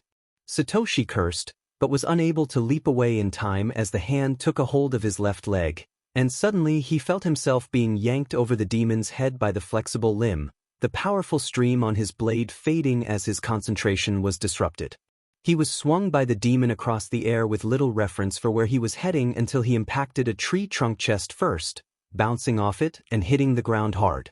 He coughed out blood, an intense pain suddenly coming over his chest as he realized the impact had broken a couple ribs. Satoshi tried to fight past it and rise again, but quickly collapsed as he realized it wasn't only his ribs that were broken, but his left leg as well. He looked down in pain and frustration, his warding mask breaking apart completely and falling into pieces on the ground before him. Sheet, this is bad, I can't fight, is this really it? He grunted, clenching his fists. I thought I could be a demon slayer, but there's no way anyone could kill that thing. It's just gonna keep eating more and more people. This is all hopeless? The hand demon meanwhile was laughing at the boy's despaired situation. Oh, there he is, breaking down. I always love this part the most. The moment when they realize they're gonna die, it's just the best feeling. It watched as slowly he would get on one knee and sheath away the katana he had managed to hold onto in spite of being thrown around so violently, returning it to its scabbard. Would you look at that? He really lost all fighting spirit on him. That's right, brat. It's useless to resist. Nothing's gonna stop me from eating you up just like all the others. Something happened though that the demon didn't expect, and that was Satoshi untying his katana and using it as a cane to force himself back up on his feet with significant struggle. He managed to get into a proper stance in spite of his busted leg, and held onto his scabbard with one hand, while wrapping the other one around its hilt, ready to draw the blade at a moment's notice. He took a deep breath, powering through the intense pain in his broken ribs. I don't care if you're gonna kill me, I'm gonna fight you all the way down. I'll cut as many hands as I can before you pull me apart. I'm not dying to a piece of sheet like you without any resistance. The demon was surprised by this, widening its eyes momentarily. Well, I was wrong. It chuckled cruelly. You know, you might not be as fast as the pink-haired brat with the flowered kimono, nor as strong as the peach-haired brat with the scar by his mouth, but you're still the most stubborn one I've eaten so far. It laughed then, many of its arms sprouting out and morphing together into a mass of flesh. You're not gonna cut a single hand of mine anymore, you cocky little sheet. An even larger arm then sprouted from the mass of flesh, extending rapidly towards Satoshi once again. Satoshi grit his teeth, already knowing there was no way he wasn't going to be able to cut through an arm that big off in his current state, but that didn't mean he wasn't gonna try. "I'm sorry, Dad," he thought as he began to draw his blade as the arm approached him, only for something to catch his eye, something glistening against the little moonlight present in the forest directly above the demon. Before he knew it, it came crashing down directly on its head, revealing itself to have been a woodcutter's axe, now sunken fairly deeply into the demon's temple. This caused a moment of shock that led to the demon hesitating for an instant just as the hand was right upon him, and ended up saving Satoshi's life when he felt something tug at his haori and drag him out of the massive appendage's path in a moment's notice. So close that he could see the darkness around the palm enveloping before him a moment before he was dragged away from it through the space between its thumb and index fingers as it closed into a fist with enough strength to easily crush his head, just as he'd seen it done to the other Demon Slayer prospect earlier. Dragged out of the attack's way, Satoshi found himself skidding back first across the ground, stopping near a tree with the katana he'd failed to draw still in hand. He groaned, pushing himself to rest his back against it and maybe get an idea of what had happened. What he saw was not something he expected. Standing only a few feet ahead of with his back turned to him was the same crimson haori-clad boy with the Hanafuda earrings as he'd seen right before the start of the selection. Tanjiro Became. He remembered, quickly realizing it had been him who'd thrown the axe in the first place, as well as tugged him away from the hand demon's grasp at the last moment. It was, in fact, something said demon was quite annoyed about, as it simultaneously retracted the large hand it had created and used one of the arms around its neck to pull the axe off its head before crushing it entirely under its grip and dropping its useless remains down to the ground. "Oh, a newcomer. You should know better than to mess with my food, brat, especially one of my foxes. I take special pride in eating those fools." Tanjiro, meanwhile, only seemed to watch the demon curiously. "A demon as big as you shouldn't exist in a place like this. How many of these would-be demon slayers did you feed upon?" The hand demon's annoyance faded, as it seemed amused by the question. "Oh, do you want to know? It's been so long I lost count of it, but I've devoured at least 50 of you brats since I was put here decades ago." Satoshi grunted angrily, glaring daggers at the demon upon being told those 14 students were only a fraction of the people this monster had devoured. Tanjiro, though, only closed his eyes. "It really doesn't change things at all, but at the very least it's nice to know how many souls I'll be avenging when I put you out of your misery." Hearing that, the injured Satoshi blinked in surprise. "Wait, you can't mean you want to fight the thing? It just broke your only weapon," he told the other boy, trying to stand up, only to fall back down, clenching his chest painedly. "Listen, you gotta run away. With my injuries, I'm a goner either way, but I can't let you kill yourself against that thing. It's interested in eating me, so I'll provide a distraction so you can escape for it." Tanjiro looked over his shoulder at the injured boy, then, narrowing his eyes before turning fully and beginning to walk towards him. "That's not going to happen. You are obviously too injured to even stand up, let alone fight." He then stopped, standing over Satoshi. "From where we stand, there are now two possible futures depending on your choice. Either we are both killed and eaten just like so many before us," and then he extended his hand to Satoshi, "or you can give me your sword, and I promise you that this demon won't ever hurt another person again." The hand demon narrowed its eyes hearing that. "I'm tired of you brats talking loud like you're actual demon slayers." It grunted, before 3 arms began extending together at high speeds towards Tanjiro, aiming to rip the boy to shreds before he could ever turn around and realize what was about to happen. Satoshi noticed what was happening behind him and widened his eyes, again trying to stand up, but again failing. "You idiot, we're both dead now." He sighed and looked up at Tanjiro, only to meet his eyes for the first time, and to see something he hadn't before. Rage. Filtered through a mask of composure, but clear to see in his eyes. Despite being more expressive than this boy, he understood it far too well. So many people had their lives taken by that abomination of nature, it didn't deserve to exist. He had fought until he couldn't stand, and despite not knowing this crimson-clad boy, something in him told Satoshi he'd do the same. "Fine." He finally consented, raising his scabbard and the katana sheathed in it and moving it towards Tanjiro. "Make it pay then." Tanjiro narrowed his eyes, but lowered his head and reached for the blade, taking a hold of the hilt just as the three hands enclosed upon him from above. "Thank you," he said, and a second later, the three hands would be heard dully hitting the ground as Tanjiro held the unsheathed blade to his side. "I will." Satoshi widened his eyes, having been in perfect position to see everything that had just happened. In less than a moment, Tanjiro had drawn the katana from its scabbard, swung it over his lowered head with perfect timing to sever all three hands enclosing upon him at the wrist, then completing the rotating motion by swinging it horizontally until his hand was stretched to the side holding the blade horizontally, scratching a thin line at the bark of the tree. Satoshi stood at less than half a foot over his head. What? How did he see that coming? And not only that, he drew the sword so fast and managed to follow up with such perfectly accuracy. This guy knew exactly where he was aiming for. Satoshi stared at him in shock, finally realizing that maybe Tanjiro's words, far-fetched as they might have seemed, were not so empty after all. "It's decided then," Tanjiro said, turning around to face the demon, pointing his newly acquired white Nichiren blade at the demon before him. "I'll be taking your head tonight." The hand demon was surprised too, widening its eyes at having three of its limbs cut all at once. "They're fast." It narrowed its eyes then. "But it doesn't matter. You're just another talented brat over your head. I've met many since I got here, and they all ended up eaten just the same." A dozen arms sprouted from its fleshy body, one by one shooting out towards their new target.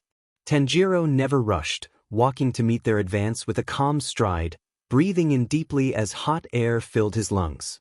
He raised his blade, and as the first arm approached, he swung again for the wrist, easily slashing it off with a one-handed grip. The next 11 that followed were no different. Even when they came one after another in quick succession, Tanjiro only made the barest of movements to avoid their deadly grips, and then he slashed them off indiscriminately. Satoshi on one hand was awed with the ease the boy was dealing with the hand demon's assault. He'd pushed himself to his limits using the breath of water, and even then he was unable to get past those hands. And yet, here Tanjiro was literally strolling past these attacks while casually cutting them down. The demon on the other hand was quite unnerved by that display, and that was clear to see in the widened surprise in its eyes.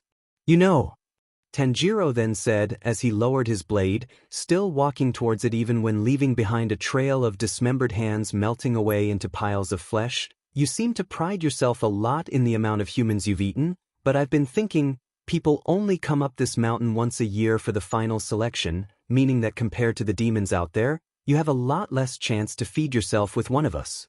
The hand demon narrowed its eyes then. "What are you insinuating, you brat?" "I think you know." Tanjiro donned a small yet knowing smirk in his face. "You're just the biggest fish in a small pond, aren't you?" The idea of this being what counted for a big fish on a small pond unnerved Satoshi, but this seemed to actually anger the monster. "How dare you? I'm gonna tear you up to pieces and make you watch as I eat you, you insolent little sheet." Just as it said that, the ground underneath Tanjiro would shake, but he would leap into the air a moment before three hands burst from under the ground to try and grab him. The middle one shot up after him, trying to take a hold of the boy, but as it closed in to grab onto one of his legs and entrap him, Tanjiro would raise his leg to escape its grip before landing atop the now closed foot, giving him footing to swing his katana and cut off the two other arms as they rose to catch up with the first one before using the middle fist as an trampoline as it quickly opened again. At which point Tanjiro moved onto the fingers and used their motion to leap high into the sky, descending directly towards the hand demon. Said monster glared onto the boy. "Got you now, you arrogant brat."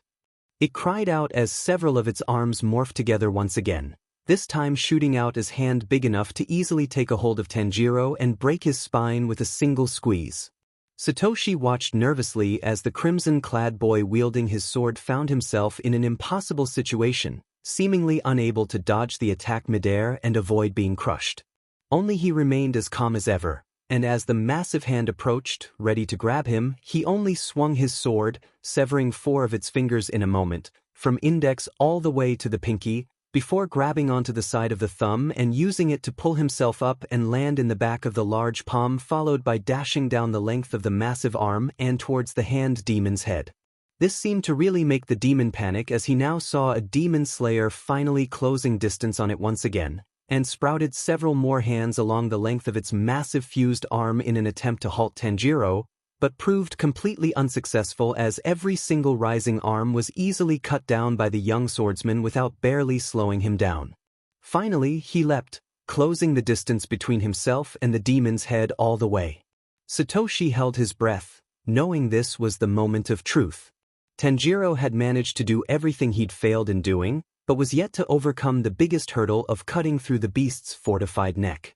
Should he fail, he clearly saw the numerous arms already rising to intercept him, and knew his savior would be killed just like everyone before him, and then Satoshi himself would follow after him. It was now or never. With a deep breath, Tanjiro grabbed a hold of his katana with his second hand, for the first time since he'd taken it, and while still midair, slashed right through the numerous arms protecting its neck without a moment's hesitation, finally decapitating the hand demon. "You cut through my neck," the demon said in shock, the numerous hands that had been closing in around Tanjiro quickly fading into a fleshy viscous substance as both the head and the one who'd divorced it from its body landed with varying levels of smoothness. "That's impossible, you should be dead." Satoshi widened his eyes in disbelief. The monster he'd moments ago had deemed unbeatable being decapitated before his eyes, and without even laying a finger on its attacker nonetheless. With all his training, all his dedication, he'd never stood a chance. Couldn't even get close to cutting its neck. But this boy, no, this young man, Tanjiro Kamado, was truly a great demon slayer. He smiled, the adrenaline that had been fueling him quickly dissipating as relief took its place. Not even for his own life or the boy who saved him, but for the dozens of souls that had been avenged with the destruction of that monster. The last thing he'd ever see before his consciousness faded entirely was Tanjiro, standing above the fading remains of the monster, bathed by the moonlight leaking through the trees, the white katana in his hands shining vibrantly as he looked over his shoulder at Satoshi with his crimson eyes. Satoshi would much later wake up in a bed wearing hospital clothes, bandages over his chest and head as well as a cast over his broken leg. He'd learned that he had been found in the edge of the ceremonial grounds unconscious at the dawn of the final selection's first day.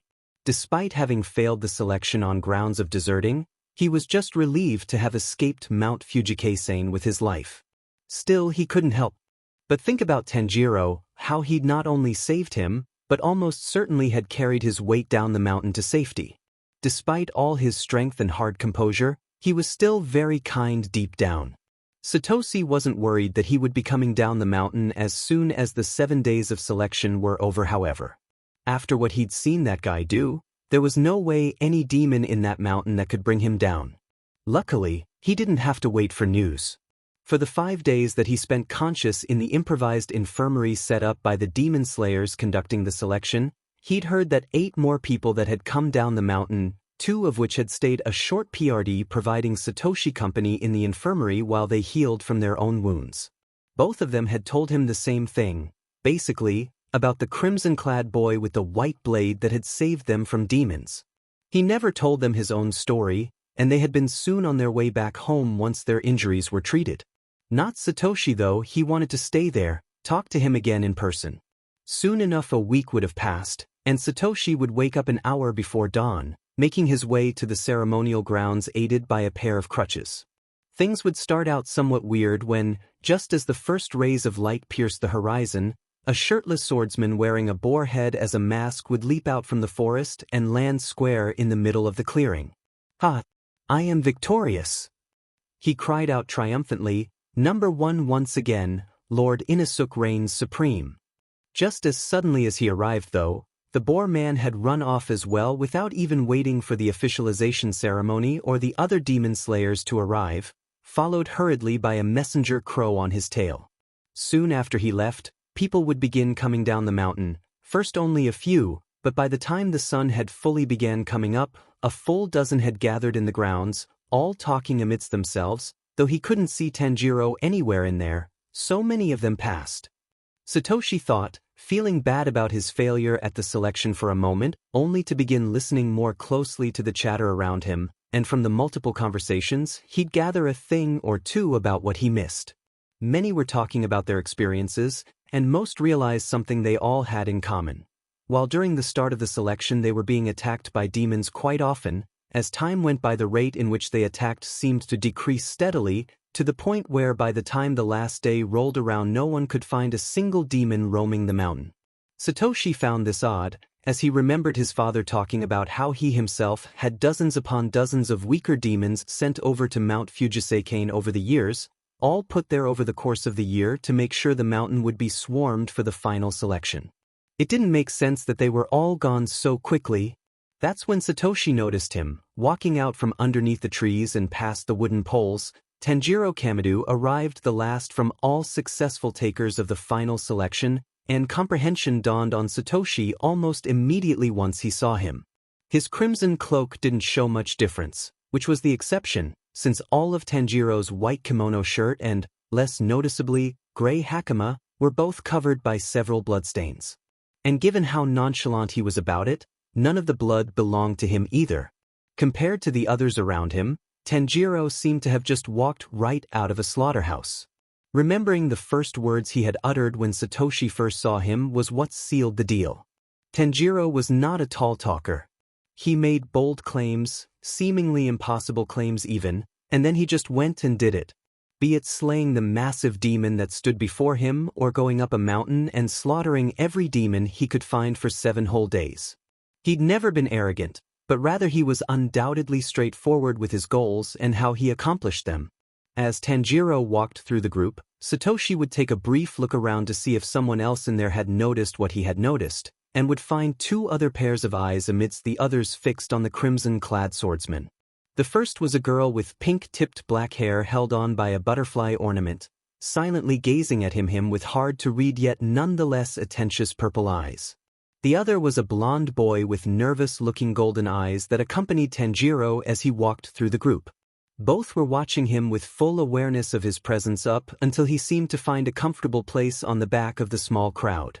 "Congratulations, you all, for passing the final selection," the black-haired child said to them all soon thereafter. "This year we've had a surprising number of takers to pass, plus a lot of others who ended up injured and forced to leave the exam in the process."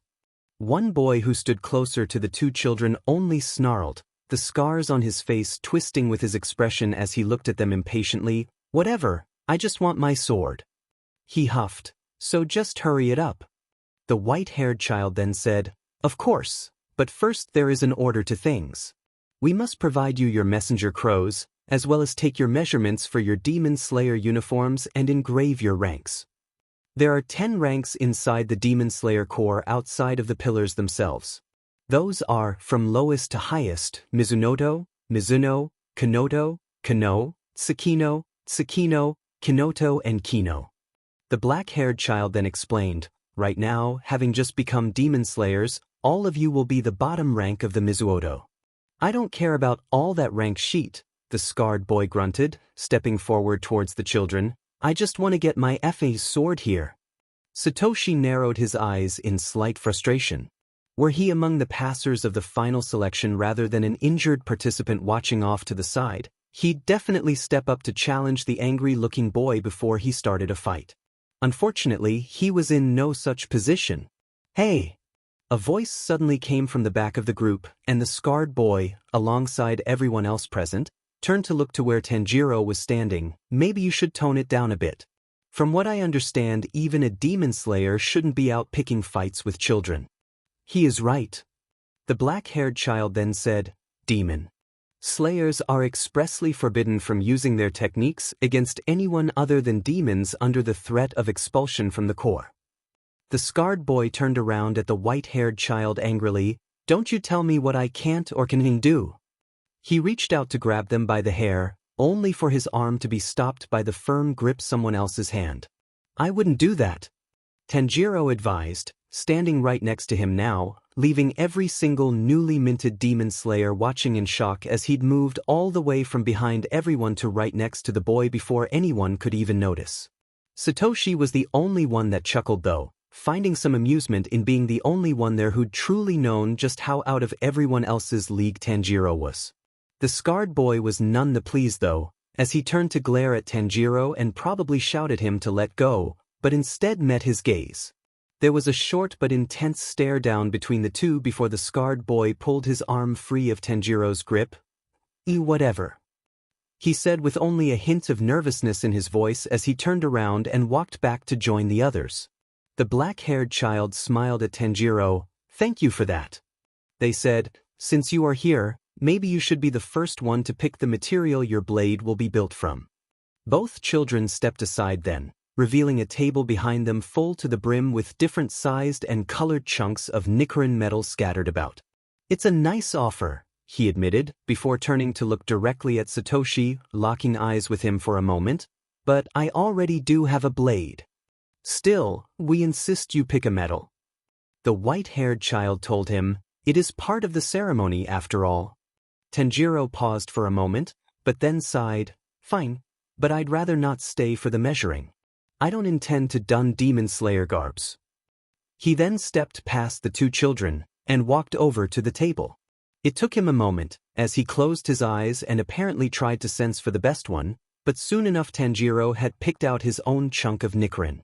After he was done, each Demon Slayer had a turn to pick out the metal their blade would be forged from, even the grumpy scarred kid.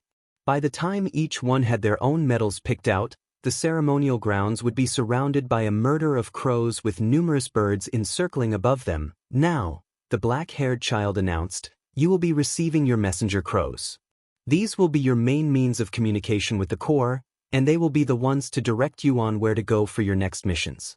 Please treat them kindly." Soon enough, some of the crows began descending and landing in the Demon Slayers. Some in their shoulders, some in the head, some in the arm, some just beside them. Satoshi felt a bit of nostalgia as he remembered from his early childhood having a pet crow that had served as his father's former messenger in his Demon Slayer days. It had died when he was still young, unfortunately, but it was a memory he treasured. Among all other aspects, he was a bit envious he wouldn't be receiving one as well. Satoshi looked around briefly to get an idea of the kinds of birds who were picking the newly minted Demon Slayers. All had distinguishing characteristics. Some were old crows, some were younger, some had pronounced characteristics. Hell, he even saw one of them with a sparrow on his head rather than a crow. Most impressive of all had to be, of course, Tanjiro. As he extended his arm, rather than a normal crow landing on his arm, one with a white plumage did. A white crow. He thought, fascinated, I didn't even know those existed. Tanjiro though didn't look all that excited about his crow though, as it quickly flew off again and he lowered his arm. Without another word, he turned back and started walking off. As he did, the group of people seemed to part in order to let him pass through, everyone present observing him with renewed interest after his demonstration with the scarred boy. Satoshi himself would see this and quickly rise, struggling with his crutches to catch up with Tanjiro before he could just walk off. "Hey, wait." He called Tanjiro out just as he was heading down the mountain, said young man turning to see Satoshi at the top of the stairway, "I never got to thank you for, you know." "You don't need to," he told the boy. "Protecting others is what demon slayers should do. I'm just glad I was able to put down that demon before he hurt anyone else." "Right, of course." Satoshi nodded, before looking over to Tanjiro's waist, where his father's sword hung sheathed. "Listen, about that sword. I don't intend to give it back, if that's what you're going to ask," he said then. "Waste my time waiting for a Nichiren sword to be forged. I've waited far too long already. Your cultivator will understand if you don't bring back their sword. They probably have many others. Actually, that's the thing. That sword is actually my father's." Satoshi then explained, "He was a demon slayer before I was born, but he got hurt real bad and had to leave the Corps. He was bedridden most of my life, but when I got attacked by a demon when I was a kid, he was the one to save me, using that very katana." Satoshi narrowed his eyes, looking down morosely. "He's gone now, but I was hoping to make him proud by becoming a great demon slayer wielding the same weapon he did." Tanjiro frowned slightly, narrowing his eyes as he stared down at the sword strapped to his waist. "I'm sorry, I didn't know it was a family heirloom, nor that it meant that much to you." he admitted. If you really want it, I can dash. No. Satoshi said, looking up adamantly then. That sword is the sword of a great demon slayer. Maybe I wasn't worthy of it, but you are. And if you can use it to save just one other person in danger from a demon just like both you and Dad did to me, then I think it belongs to you. Tanjiro widened his eyes, practically the first show of surprise Satoshi had gotten from him so far. I see. He smiled lightly. In that case, I promise I'll put your father's sword to great use. Please do. Satoshi affirmed with a half-hearted smile. That way at least one person will be able to do great things with it. I just wasted all my time training to be a demon slayer, but I couldn't get in. Well, at least Mom will be happy to hear this. Tanjiro raised an eyebrow. So you still have a family? Well, my father is gone, but Mom is still around. She was against me coming here in the first place. Satoshi admitted sheepishly. And she was right. Tanjiro then told him rather bluntly, to which he froze, it was a stupid decision of yours to come here. You're lucky you came out alive. Not you too. Satoshi muttered, suddenly downcast. I know I'm trash at being a demon slayer, no need to rub it in. It's not that, Tanjiro said, climbing up the stairs and placing a hand over Satoshi's shoulder. Look at me. The boy did as requested and looked up at him to meet his gaze again, this time far more closely. Demon slaying is a job for those who lost everything else. Most die young, you've seen that for yourself now. Don't be ashamed to go back and live a good life. Satoshi widened his eyes, and for the first time he truly understood Tanjiro. The seriousness about him, those words, the pain in his eyes. He felt as if for the first time he'd gotten an actual peek past his mask, beyond even the rage he'd seen in those eyes back in the forest. For someone to be so strong, so driven, how much had he really gone through? Satoshi felt his eyes water briefly, but quickly tried to hide it, looking away and rubbing them dry. Yeah, okay. He muttered, thanks for that. Tanjiro gave a small smile again, the gravity of the moment fading away quickly. Besides, it's not like all your training was in vain. I bet you can use that to become stronger and protect someone too. Satoshi nodded, biting his lower lip. Right? I will, of course. Tanjiro nodded with his smile, turning away from Satoshi and starting to walk back down when he paused. Oh, I almost forgot. He said then, turning back to the boy, I never got your name. Yeah, you didn't. Satoshi chuckled ruefully, finding the idea that this demon slayer that had impacted him so much in the short time he'd known him didn't even know his name somewhat funny. Satoshi Utiki. That's my name. Tanjiro nodded, right? It's nice to meet you, I'm Dash. I know. Satoshi smiled. Tanjiro Kamadu. I heard you at the first day. Given all those bloodstains, I take it you kept your promise. Tanjiro paused then, staring off into the distance for a moment. You know, I didn't just mean here, right? Satoshi blinked, somewhat confused. Sorry, what? When I said I'm going to kill every last demon, I didn't just mean it in this mountain. He looked over at the boy. I meant everywhere. Satoshi paused for a moment at that. It was the tallest claim he'd made so far, and yet, for the first time, there wasn't any sliver of doubt Tanjiro could do as he said, I can't say I doubt you. He admitted earnestly. Tanjiro's lip curved into the hint of a smile then, but he seemed too into his own thoughts to fully acknowledge what Satoshi said.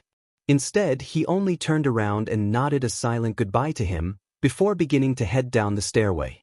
Reciprocating the nod, Satoshi only watched as the boy walked down the stairway before walking off, soon disappearing beneath the forest of wisteria. Tanjiro Became, Satoshi thought to himself, watching him go, I'm gonna have to remember that name. As fate would have it though, he wouldn't. After all, it wouldn't be long before every single demon slayer was made aware of that name and all it meant. So here's the second part for the previous chapter. Initially opted to call this Final Selection 2, but since I chose to make it a separate thing already, I ended up opting to just give it a different name altogether. Plus, while I'm still not 100% satisfied with the last one, with the second chapter now written out and posted, it does work better when separated.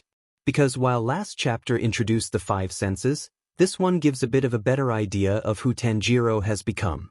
The whole thing with the hand demon was also hella cool to write, and the first time I've written a fight scene end-to-end like that in years.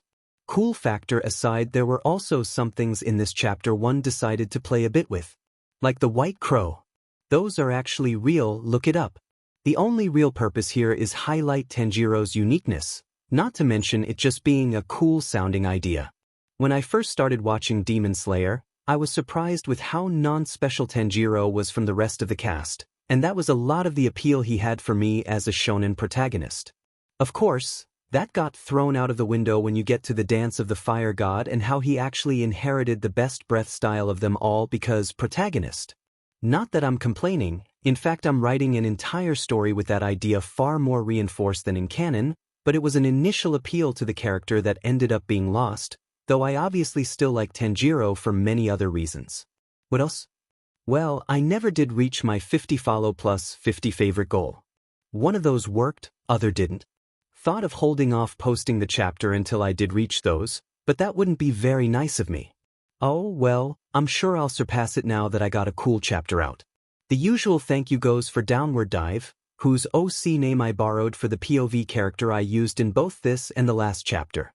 Now onto the reviews. Silver 3 Jin, I enjoy reading this. Hopefully, you do not lose motivation for this story. I love Tanjiro so much, and having him learning the breath of the sun is even more amazing. P.S. Have a nice day. Well, as of writing this I had a pretty average day. Money problems are a common for everyone, but that doesn't stop me from writing, so I guess motivation ain't lost yet. Thanks for the review. Sepkuis's J3 excellent capitulo way. Value brother, noise. Lieutenant Mist. Yet again, I read this chapter on AO3, I really need to stop doing that. But this chapter was really good. I like it how you didn't show us what Tanjiro did in the past 2 years, but that just makes me more worried about what happened to Nezuko in those 2 years. Since you had put on your AO3 tags, Evil Nezuko, I'm scared that she will be too far gone into the world of demons and that if she and Tanjiro meet he won't be able to save her. Stoked for the next chapter, and take your time. Well, here's a bit more Tanjiro for you, though I'm afraid I'll still have to hold off on Nezuko on some time. You're right in that lots happened in these last 2 years, so we'll be seeing how Tanjiro spent them and how Nezuko changed since then sometime in the future. Squishy 4953. 5 Senses is actually an apt name for these guys. Looking forward to your next chapter. I know, right? I should totally officialize that within the story when it becomes relevant to do so. Demon Nezuko, an update? LMAO Tanjiro needs a chill pill. Not a chill pill as much as an antidepressant maybe, but yeah I get your point. Dreams of Nobody.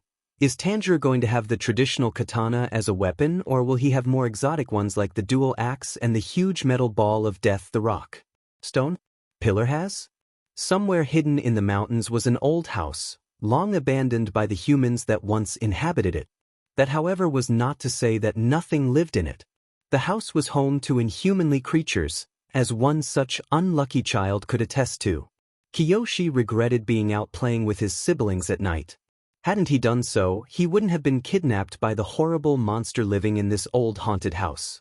Luckily, Kiyoshi had managed to escape its grasp, but he'd been wandering aimlessly in the house ever since. Until, at least he was cornered by 2 other monsters. The first one was a crawling monster with a long frog-like tongue, 2 small horns in its head and squinted eyes. The other was a large fat-looking monster with a single horn, its chest and face dirted in bloodstains. Both stood at opposite ends of a corridor with little room for him to escape. I'm the one who's gonna have the rare blood, so you'd best back away here. The fat demon warned, unless you want me to eat you up too, huh? No way, you tub of lard. The tongue demon cackled, I've set my eyes on him first, there's no way you're taking this meal from me. Both monsters moved in, the fat one reaching with its hand to grab Kiyoshi while the tongue one lashed out its, well, tongue, much like a frog, towards him. Kiyoshi couldn't do much other than cower in fear as the 2 monsters fought for who would get to eat him. This is it. I'm done for. However, a moment before either monster could reach him, the wall right beside the boy would burst apart as a figure suddenly leapt over him. Ha! Pig assault, pig assault. The boar-headed yet bare-chested swordsman cried out as he exploded through the walls, his two serrated blades being swung simultaneously to both chop the tongue off one demon and the arm of the other. Both of them would back up, surprised, and Kiyoshi would be even more so as the odd figure who had just burst into the scene and landed over him, luckily not stepping on him as well. "Look at that, more of you ugly demons just ready for me to rip apart." "What? Another human? Where did you come from?" the tongue demon exclaimed in surprise. "It doesn't matter, I'll just have to eat him up as well," the fat demon said insistently. Both would advance at the swordsman then, uncaring for their wounds as they rushed in. The boar man meanwhile would breathe deeply, gripping both his swords before crying out, "Breath of the beast, fifth fong, mad cleave." He then sliced at both demons in a mad assault as Kiyoshi took cover, quickly decapitating them both. "Ha! Just two more pebbles for me to step on." Laughing madly, he then took off, jumping all across the hallways and soon out of Kiyoshi's sight. What was that? The boy could only as himself as he got back up, luckily unharmed. "I'm lucky I didn't end up getting cut up by that maniac. Did he even notice I was here?" He shook his head. "It doesn't matter, I have to get out of here and get back to Shoichi and Teruko." Kiyoshi knew, after all, his two younger siblings would be worried sick about him. Ever since their parents died, it had only been the three of them. Shoichi was growing up, but he wasn't ready to take care of himself and Teruko just yet. There was just no way he could leave them alone to fend for themselves. With that in mind, he would begin roaming the house's corridors once again, keeping a close eye at every corner not to run into a monster. It was useless though, and he knew it already. He only ended up wandering further around the house, passing through vaguely familiar areas at times, but never with a straight sense of direction. It was like the door he'd been dragged through by that monster didn't even exist anymore. He'd sure been lucky in sliding out of his Haori when he was being dragged in and making a run for it, or else he'd be done for already. Still, he knew it was only a matter of time until he ran into another monster, or worst, that sword-wielding maniac. Still, he had to get out of there no matter what, for the sake of his siblings. So the only option was to keep looking for an exit, no matter how long it took. However, as Kiyoshi ran down another corridor, he'd see another demon turning the corner. This one smaller than the ones before, but still very much inhuman-looking. You're the rare-blood human the big guys have been rambling about," it said, seeming surprised, though Kiyoshi didn't understand why every monster there kept calling him a rare-blood, nor what it was supposed to mean. "This is my chance to grow stronger and challenge those BS's. Come here, kid." It rushed at Kiyoshi, and the boy quickly turned back in fear, running away from the monster even when it was obviously faster than him. He looked back, seeing the monster quickly gaining on him, and was unable to stop as he ran into something and fell back on the ground. He closed his eyes, ready to be devoured by the monster, only to instead hear the sound of slicing and something hitting the ground dully. He kept his eyes closed for another second then before slowly opening, and seeing an older black-haired boy wearing a red Haori standing over him. "Hey there, are you okay?" he asked gently, offering Kiyoshi a hand, which the boy hesitantly took, still too shocked to speak. As he was aided back to his feet, he noticed that the boy also carried a katana on his waist. Kiyoshi slowly looked back, and saw the decapitated remains of the demon that had been chasing him already fading to ash. "Did you?" He turned to look back to the older boy then, who nodded. "My name is Tanjiro Kamadu. And you must be Kiyoshi." He gave the boy a small yet reassuring smile. "You don't have to worry anymore. I'm here to protect you." Somewhere else not too far away, the strongest and oldest resident in the manor known as the Drum House roamed its halls. Kyogai was a large demon, retaining some of his features from his time as a human like his long black hair, yet now he had graying skin and red eyes empty of sclerae, not to mention the several drums protruding from his stomach, shoulders, hips, front chest and back. Currently, Kyogai felt frustrated with himself. It was all because of a stupid mistake and a sloppy decision. He had finally managed to find a rare-blooded human for him to consume after so many years, and even dragged the boy back into his house. Somehow though, just as he'd entered, The boy slipped out of the Haori the demon had been dragging him by and ran off. He thought of killing the boy to prevent him from running away, but it would have made a mess, too much of a mess. He couldn't let even a finger go to waste when it came to rarebloods, not anymore. What he had not immediately accounted for though were the other pesky demons in the house. Kyogai was the strongest, of course, but that didn't mean they held any respect for him. Parasites were all they were, having entered his home to take shelter from the deadly sun and remained there eating on his leftovers.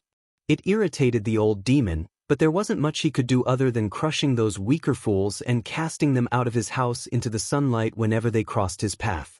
It was those two in special he had to worry about. The one with the tongue and the fat one. They had grown strong enough to actually fight back somewhat, and it irritated him deeply. It was the same weakness that had cast him out of the demon moons in the first place. The demon moons were the 12 strongest demons, handpicked by the Great One himself, the progenitor of all demons.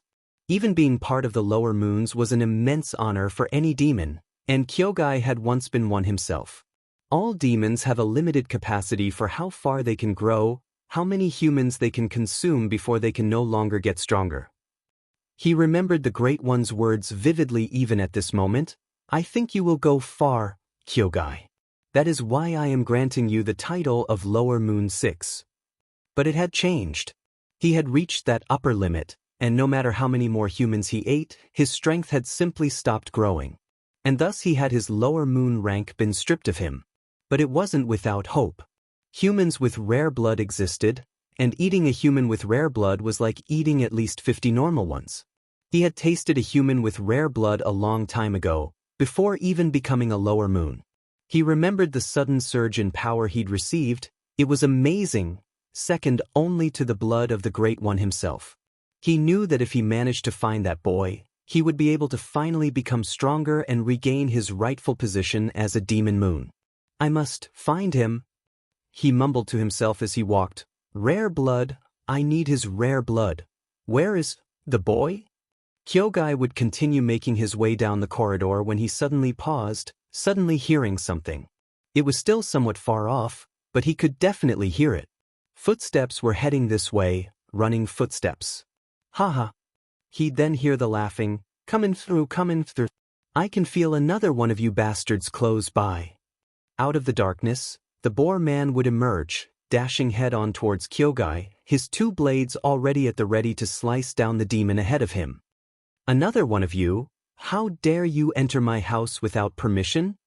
The demon said angrily, raising his trembling hand before bringing it down to slam his palm onto his right leg's drum.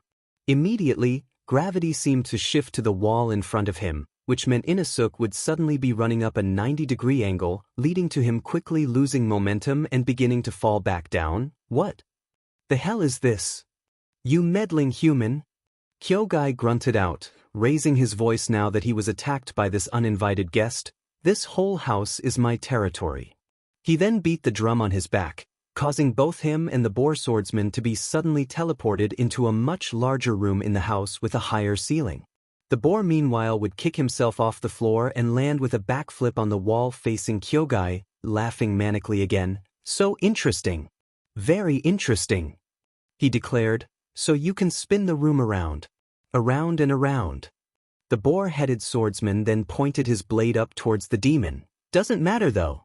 Just like the others, you're gonna end up slain by the great Lord Inosuke. Irritating. Kyogai mumbled, so irritating. He then hit the drum in his midsection, and Inosuke would have to move as an invisible force tore apart the wall like the claws of a beast running through it.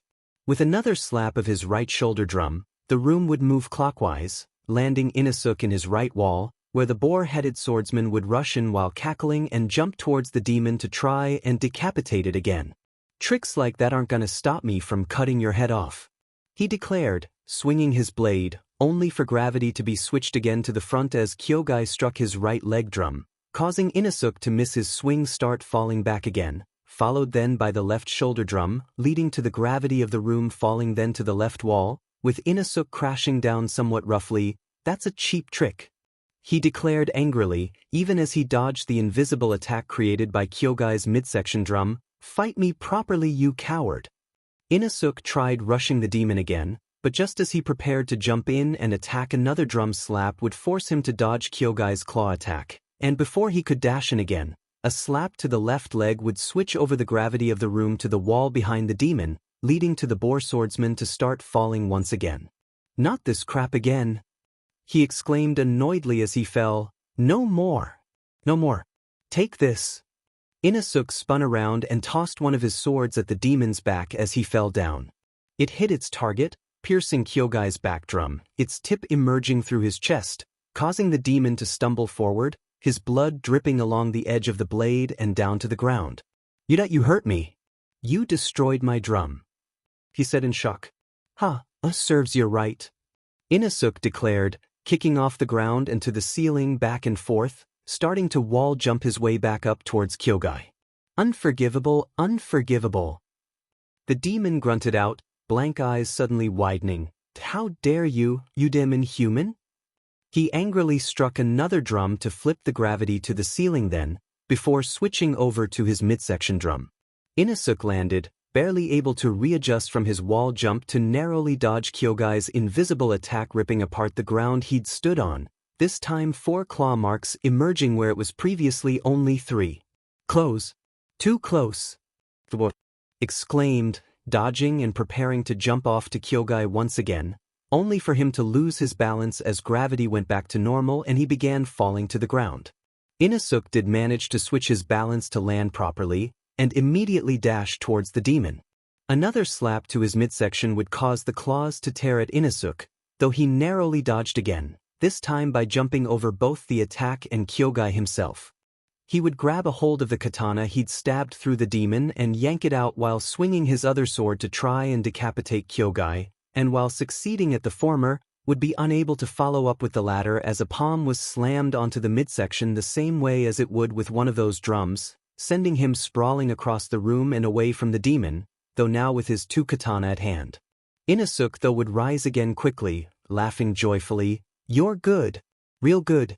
But I'm not gonna back down till I take that head of yours," he promised, getting into a stance with his 2 blades. "Annoying," Kyogai mumbled angrily, the wound around his chest closing as he raised a trembling hand to chest level. "Such an annoyance." "Breath of the beast, 8th Fong," Inosuke called out, before rushing towards the demon at full speed, his 2 blades at the ready to cut down his target just as Kyogai brought down his hand to slam on his midsection, invisible claws cutting through the ground to meet the boar's dash. "Pig assault." The boar-headed swordsman swung his blades against the invisible attack, cutting through the ground at full power, the 2 forces clashing head-on. There was an explosion felt throughout the drum house as Inosuke was thrown back by the blast, still holding tightly onto his damaged but intact blades. Seeing this, Kyogai would then take the opportunity to switch the gravity in the room again so that rather than being thrown back, Inosuke would be falling down towards the wall-turn ground. Grunting at the damage he'd received from the clash, the swordsman would struggle to spin around and get in a proper landing, and though he managed to do so, it was right where the wall had been previously damaged by one of Kyogai's slashes. Upon landing on the already brittle wall, ground would give away beneath him as he ended up crashing right through said wall and kept falling further and further, soon disappearing out of the demon's sight entirely. Kyogai only narrowed his eyes, grunting in annoyance. He'd been unable to kill the intruder, but at least he'd banished him from his house. This weakness was despicable. Had he been stronger, this would have never been a problem. That pest would have never even managed to cut his drum, which was specially an annoyance given how long those took to regenerate in comparison to his normal wounds. It didn't matter though. None of this did. He'd gotten sidetracked by the intruder, but he still had to find the rare-blooded child. Once he did, he would be strong enough, and intruders like that one would never be a problem again. "I've been looking for you," a voice said from behind him, and Kyogai would realize he'd relaxed too early as, once he turned to look over his shoulder, yet another human waited for him, having just walked into the room through the open door behind him.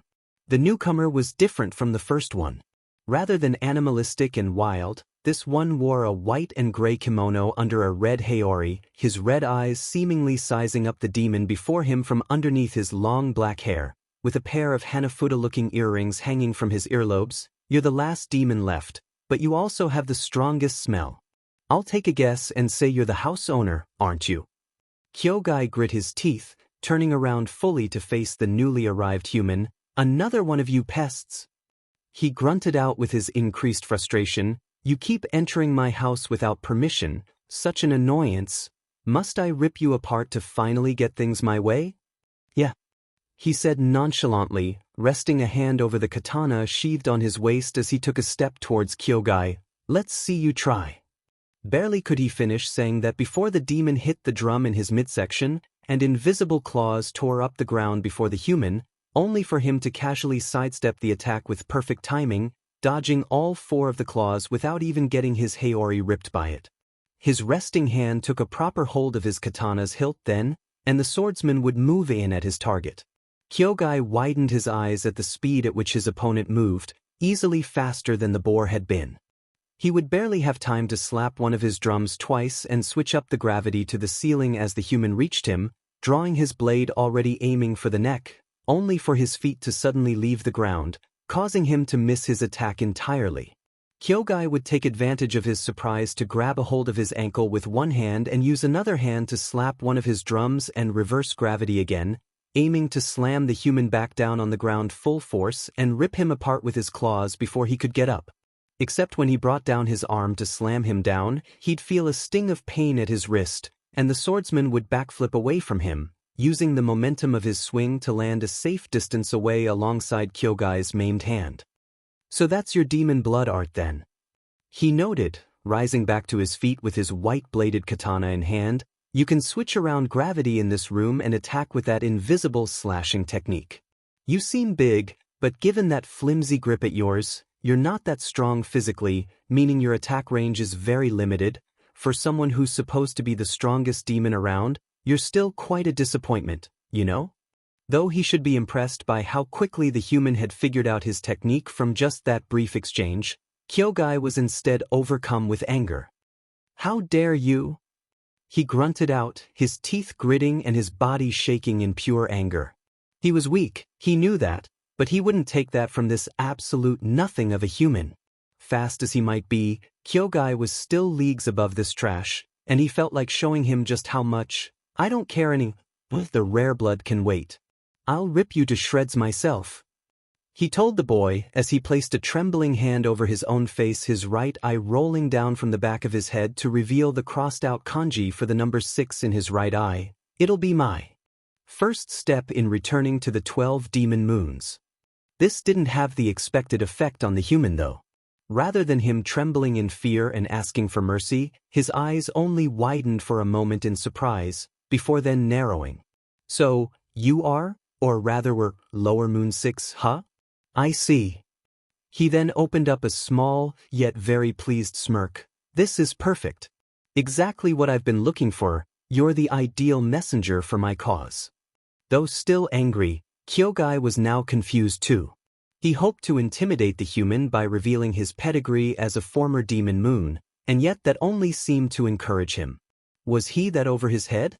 Did he think he could just take down a powerful demon and make a name for himself? Your arrogance is irritating, petulant boy. Not arrogance. Certainty. He corrected the demon, raising his blade with a two-handed grip into a readied stance. You said this was your first step back into the demon moons, right? Well, you're wrong. This is my first step, and it's one I've been waiting way too long to take. He then took a deep, deep breath, and as he did so Kyogai could have sworn he felt the room grow slightly hotter. Now, watch closely. This will only take a minute. The boy would grip his hilt tightly then, letting out a warm exhale, flames seeming to spew in his breath as the white blade in his hand glistened for a moment, before suddenly being enveloped in a bright fire that had Kyogai squinting his eyes. A sword of flames? He thought, the power behind the technique palpable even with the distance between them, and as the swordsman stared him down intensely, the drum demon would feel his entire body suddenly freeze up. For a moment, the boy before him was replaced with the shadowed figure of a fully grown man wearing a similar attire to him while wielding a dark blade enveloped in the same bright flames and donning the same Hanafuda earrings. Kyogai didn't fully understand who the man or the boy before him were, But every cell in his body was telling him that should he step up to the swordsman before him, his life would be cut short in a second. Breath of the sun, the boy and man seemed to say in unison for a moment, before the former's voice took over again. First dance, waltz. Kyogai's eyes widened, anger being replaced by fear.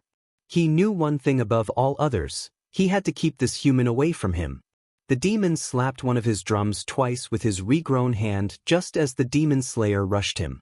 The room was flipped upside down again, preventing him from slashing the drum demon and causing him to suddenly begin falling to the ceiling, though he used his initial momentum to roll and recover when Kyogai tried slashing at him with his midsection drum. The swordsman leapt to the left wall and used it to jump higher towards the demon from the floor-turned ceiling. Kyogai slapped his right shoulder drum to switch the ground around again and prevent him from following, except the swordsman used the momentum of the switching room to land on the wall-turned ceiling and propel himself after Kyogai as he stood horizontally on a wall. He slapped the drum in his left leg and the gravity switched to the back wall, causing the flaming sword slash to miss. This didn't seem to much bother the swordsman, though, as he landed on the wall before continuing to chase the drum demon. He's following no matter what. Kyogai thought nervously as he was forced to switch around the room to narrowly dodge another flaming slash. I've got no choice, I have to use my trump card. The demon would then begin striking his drums with redoubled speed, causing the room to start spinning around wildly, preventing the swordsman to get proper footing and move after him. Rapid drumming. The demon slayer used the little ground time he now had wisely, recovering from his impacts against it and minimizing any fall damage he'd get from the sudden shifts in gravity tossing him around. He also had to dodge the slashing attacks thrown at him from the drum demon, 5 invisible claws now marring the ground at every attempt. And yet, in spite of his situation, his eyes remained fixed on the drum demon, waiting patiently for the opening he'd need to cut his foe down.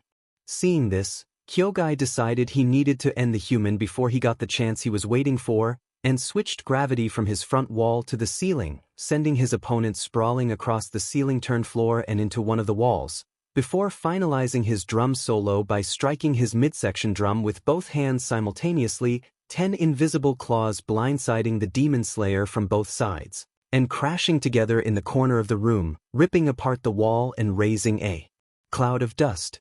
Kyogai's eyes narrowed, trying to see through the destruction left by his attack to confirm the swordsman's death, only for the dust cloud to be dispersed by a sudden burst of speed, the young man with the flaming sword rocketing from the ceiling all the way up the floor. The drum demon tried slapping another one of his drums to try and switch around the room again, but was too slow, and his vision would be obscured by the katana's flame before its hot blade bit into his neck and separated it from the rest of his body.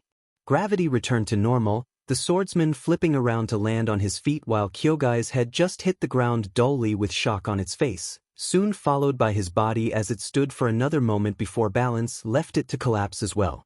He defeated me, Kyogai realized in shock, watching as the swordsman before him raised and sheathed away his katana, the fire along its edge dispersing as it slid back into the scabbard.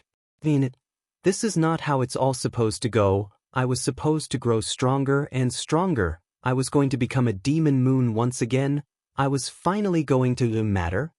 The demon slayer then turned to look into the slain demon, narrowing his eyes as he watched Kyogai disintegrate for a moment before speaking.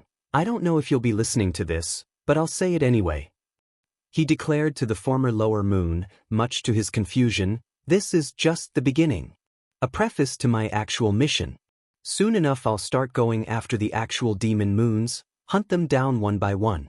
You've underestimated and abused humanity for far too long, and I'll make each and every one of you pay for it. And then, once all of them are dead, it'll be your turn, and I'll finally finish what he started. Count your days, Musen Kibutsuji. I am coming. Kyogai could only widen his eyes.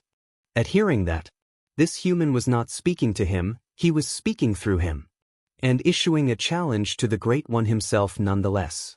It was suicide what he had just done. Even if he'd been caught off guard by that flaming sword of his, Kyogai couldn't even measure up to the higher-ranked lower moons, let alone the upper moons, who themselves paled in comparison to Musen. And yet, That vision of the older swordsman with his flaming sword told him there was something about this boy, something deserving of a demon's fear just as much as the progenitor himself. The drum demon, however, could only narrow his eyes slightly as he watched silently the crimson-clad human walk off and out the room, his remaining body quickly turning into ash and soon fading away. Somewhere far away, a glass of wine would fall and shatter against the ground, spilling its contents all over the carpeted floor. A woman would look up from her book, having been sitting by the fireplace enjoying some reading, over to her husband, who currently stood facing a bookshelf with his back to her, the shattered glass of wine by his feet, the hand he'd been holding it shaking slightly. "Tsukihiko, dear? Is everything all right?" she inquired. The man clenched his hand into a fist to stop his trembling and took a deep breath. Yes, everything's fine, honey. I just feel dazed is all." He reassured her, "I think I'll go get some fresh air at the balcony." She looked at her husband worriedly then. "Are you sure? You know how sensitive to the sun your skin is. I wouldn't like you getting hurt." "It'll be all right, Ray," he told his wife then. "It's very cloudy outside, so it shouldn't be much of an issue." Ray seemed hesitant, but nodded still. "All right then, but please take care." "I will," he'd tell her before turning away and beginning to walk over to the balcony as Ray returned to her book. Had he turned over to her, she would have seen the widened red eyes holding a mix of surprise and hatred that her husband currently donned. Muzan Kibutsuji deeply despised his pretend wife and adopted child, but of all his dozens of covers, Tsukihiko's was probably the one he disliked taking the least, if only for the fact that here he could maintain his natural form rather than having to pose as a woman or child. It had been easy enough to get rid of Ray's previous fiancée and take his place posing as a successful traveling merchant with a rare skin disease that prevented him from being under direct sunlight. It was an annoyance, no doubt about it, but it was a needed precaution that had allowed him to remain completely out of the Demon Slayer Corps' radar for almost 200 years now, and prevent the incident with the swordsman with the Hanafuda earrings repeating itself. Indeed, it had been a long, long time since he'd even felt threatened in any significant way by one of the Demon Slayers, but that had just been broken only seconds ago. Being the progenitor of all demons, Muzan had a direct mental link with every single one of his species. In special those recently turned or the stronger demon moons were especially clear to read.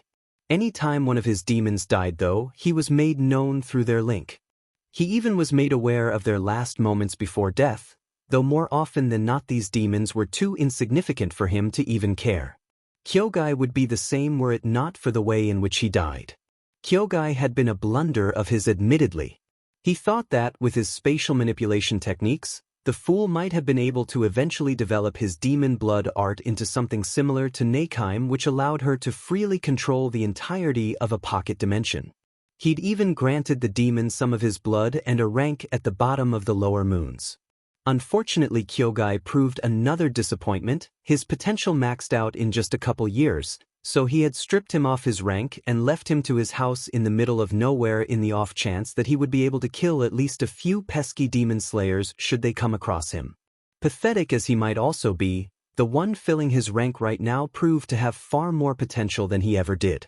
Muzan himself never thought he'd bother with ever thinking about the drum demon again. But his death had proved him wrong. As his last memories made it clear, Kyogai had been murdered by a demon slayer, one wielding a bright flaming sword and wearing Hanafuda earrings, just like those of the swordsman that had gotten so close to ending him 400 years ago. And not only that, but the measly human had the nerve to address him directly. "Count your days, Muzan Kibutsuji. I am coming." He was livid hearing those words. He had to hold himself back from killing his wife to blow off steam. How dare that insignificant pest threaten him? The thought alone that a human could stand up to him made him disgusted. And yet, he'd once been overconfident as well, and it had very nearly cost him his life at the hands of the first Hanafuda earring swordsman. This one seemed much younger, so it would be only natural to pluck him out before he ever had the chance to grow stronger and challenge his power. Reaching the balcony, Muzan would snap his fingers, and before him two figures would appear, already bowing at his feet as they well should.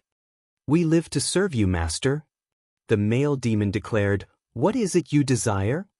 Muzan looked over them to the sprawling city ahead. One of my former demon moons was just killed by a young demon slayer with crimson robes and Hanafuda earrings. He told them, track him down and bring me his head. Your wish is our command.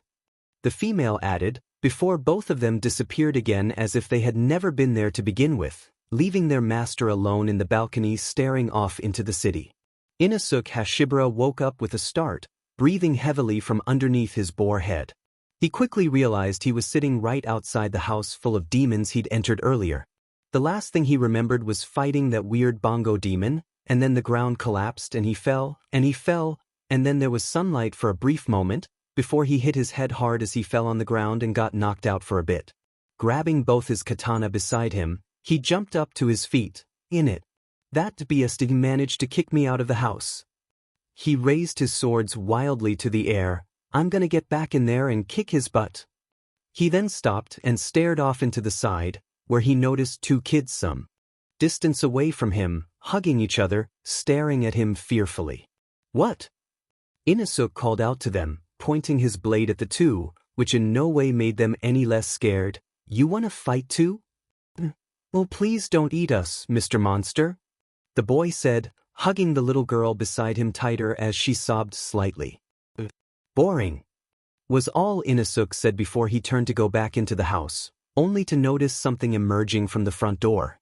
Another boy, this one a bit older and wearing a green kimono, being accompanied by a guy looking about the same age as Inosuke himself, with black hair and some weird earrings, wearing a red haori with long over some kimono.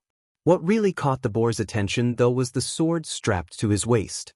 Big brother Kiyoshi. The two kids then rushed past the boar-headed swordsman, met by the boy in the green kimono, who quickly pulled the two into an emotional hug. We thought that monster had gotten you. The sister sobbed as she hugged him. We're so happy you're safe. Don't worry guys. Tanjiro here saved me. He even killed the big monster with the drums that took me. Kiyoshi told the two. Thank you for saving our brother, mister. The boy told him. Tanjiro smiled at the kids. Don't worry, it's part of the job. Hearing all that though, Inosuke blinked in surprise. He'd killed the demon? That guy. Hey, he called out, getting both his and the kids' attention. So you killed that drum demon then? That was my opponent ya yesterday. Tanjiro turned towards him. Well, you didn't really do that great a job at it though, did you? Inosuke stared at him for a moment in silence. How dare you? He cried out intensely, pointing his sword at Tanjiro angrily. Who the hell do you even think you are, huh? The crimson-clad swordsman narrowed his eyes, walking past the now tense children. My name is Tanjiro Kamadu, and I'm not one to stand around waiting for someone else when it comes to slaying demons. I see then. The boar-headed boy passionately proclaimed, well, I am Inosuke Hashibara, and I'm not someone who lets others fight in my place either, Manjiro Yamada. That's not even close to right. Tanjiro pointed out blankly. If I can't fight that demon, there's only one thing I can do. Inosuke declared while ignoring his words, dashing in towards his fellow swordsman. I'll have to fight you instead. Tanjiro widened his eyes, and quickly untied his katana from his waist, raising it still in its scabbard to block his attacker's swords, the children crying out in panic at this development. Stop this. Demon slayers aren't supposed to fight one another. I don't give a crap about that. The beast-like swordsman replied, further pressing his opponent with his sword swings, though he was quick to block and evade them, quickly moving away from the children and having Inosuke follow him. I live by my own rules first, and if there's someone strong to fight, I gotta take him on. Tanjiro continued blocking the serrated blades with his own sheathed katana, laying on the defensive while Inosuke attacked him further. An opportunity soon showed itself when the dual-wielding swordsman swung both his serrated blades horizontally, allowing him to leap between them, spinning his body midair to give him the needed momentum to swing his scabbard at Inosuke's right foot and knock him off his balance. That wasn't enough to stop him, however, as he stabbed not one of his blades into the ground to prevent himself from falling and move his katana at Tanjiro, who barely deflected the stab over his shoulder with a swing of his own. Laughing, Inosuke continued on the attack, wildly swinging his two katana and pressing his opponent further back. Tanjiro, on the other hand, would block and dodge a slew of slashes coming his way, all the while observing his opponent closely. It wasn't until Inosuke brought down one of his blades that he chose to act again, sidestepping the attack and moving his sheathed blade into his opponent's open midsection to send him skidding a few feet back. "That's enough," he told the boar-headed swordsman. "Your fighting style resembles that of a wild animal. You really put that boar head to justice, don't you? But now that I've gotten a proper read on it, I know you won't be able to beat me. If we go on any longer, I can't guarantee I'll be able to stop this fight without hurting you." Big talk coming from someone who won't even draw his sword. Inosuke replied, dashing at him again, bringing down his right blade upon Tanjiro, only for the red-clad boy to swiftly deflect it, guiding his blade to the side, before quickly switching it around so his own scabbard was beneath its edge and powerfully striking the katana upward in a move that disarmed the bore of his blade. He tried to follow up with a horizontal swing at his side, but it was narrowly dodged as the now single-bladed Inosuke slashed relentlessly at him. He'd only get another couple swings though before Tanjiro used the momentum of one of his blocks to let the blade spin over his right arm and be taken by his left hand, leaving him in perfect position to take hold of his hilt and draw the katana, hitting Inosuke in the chin with the upward motion to knock off the boar head high into the air and throw him back.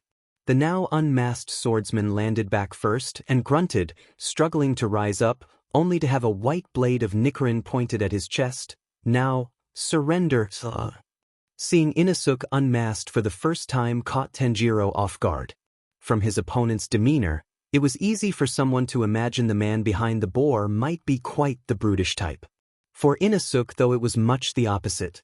Despite his mad grin, his shoulder-length hair, green eyes and pretty features made him look somewhat unmanly. "You don't look like much, but you really are something else, Gonpachiro Kamaboko," he exclaimed, laughing without even giving Tanjiro a chance to correct him. After all, this had been the toughest fight Inosuke had since that one Breath of the Wind user. "From today onwards, I declare that you'll be my fated rival.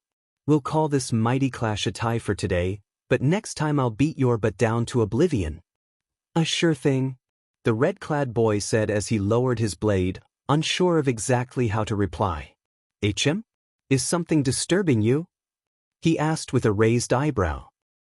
It's just, I didn't really expect you to be so effeminate," Tanjiro awkwardly admitted. There was a moment of silence then. "The hell did you just say?"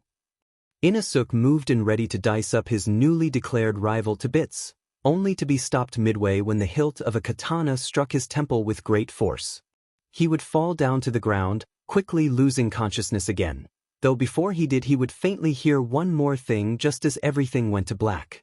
Maybe I shouldn't have said that last thing. After that, not much else would happen.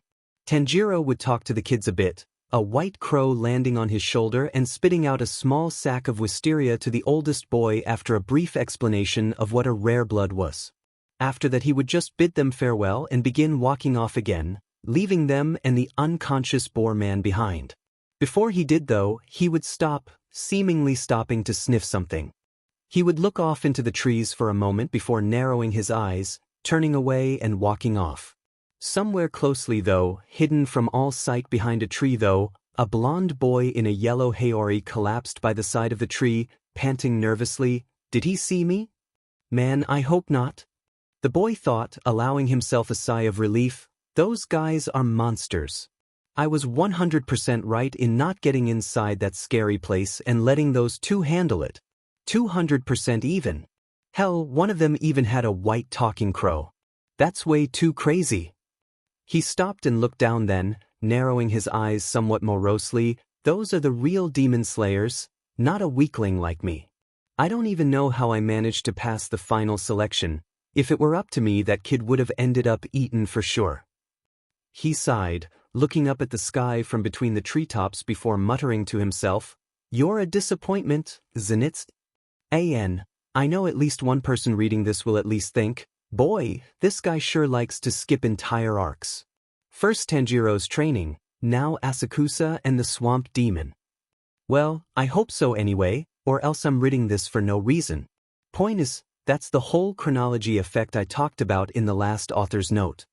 Things are happening in a different order because that allows me to show off things in the order in which I want to, a lot of them having to do with Tanjiro's character. Which, speaking of, we'll finally be getting his first POV post-time skip next chapter now that I've shown him off from a third person's POV, something I've been waiting for the longest time to write. Anyway, this chapter was unexpectedly annoying to write at times, even if it turned out longer than any other before it so far, though I guess that is a bit expected given how much I condensed this arc so it would fit a single chapter. In special, the Kyogai fight scenes were a pain. His ability lended itself well to animation, but less well to manga, and even less well in a writing format. It's a bit confusing, so I hope his fights with Inosuke and Tanjiro didn't turn out that hard to follow. There were plenty other fun things to write in this chapter though. Musen's POV, Inosuke versus Tanjiro, and the Breath of the Sun moment in particular. Which, speaking of with the last one, 'tis something I want to touch upon too. While it and the Dance of the Fire God are pretty much confirmed to be one and the same at this point, I'm gonna change up a lot of the techniques used in it, or else this Tanjiro would be no different from his canon counterpart as far as a fighting style goes minus one breath. So a lot of techniques will be discarded, reworked, and most of all added. After all, it is Tanjiro's, and just Tanjiro's, style right now. It's his inheritance, so he reworks it as he will. I'll keep the total number of 13 techniques fixed, though there will be some variants like with how the waltz flash is in canon. Last but not least, thanks to Downward Dive, even though the username might seem somewhat ironic when you look at my own. For reference, I did it first. Now onto the reviews. Arkham Knight. Just found this story and it's good but so sad for Nezuko and Tanjiro.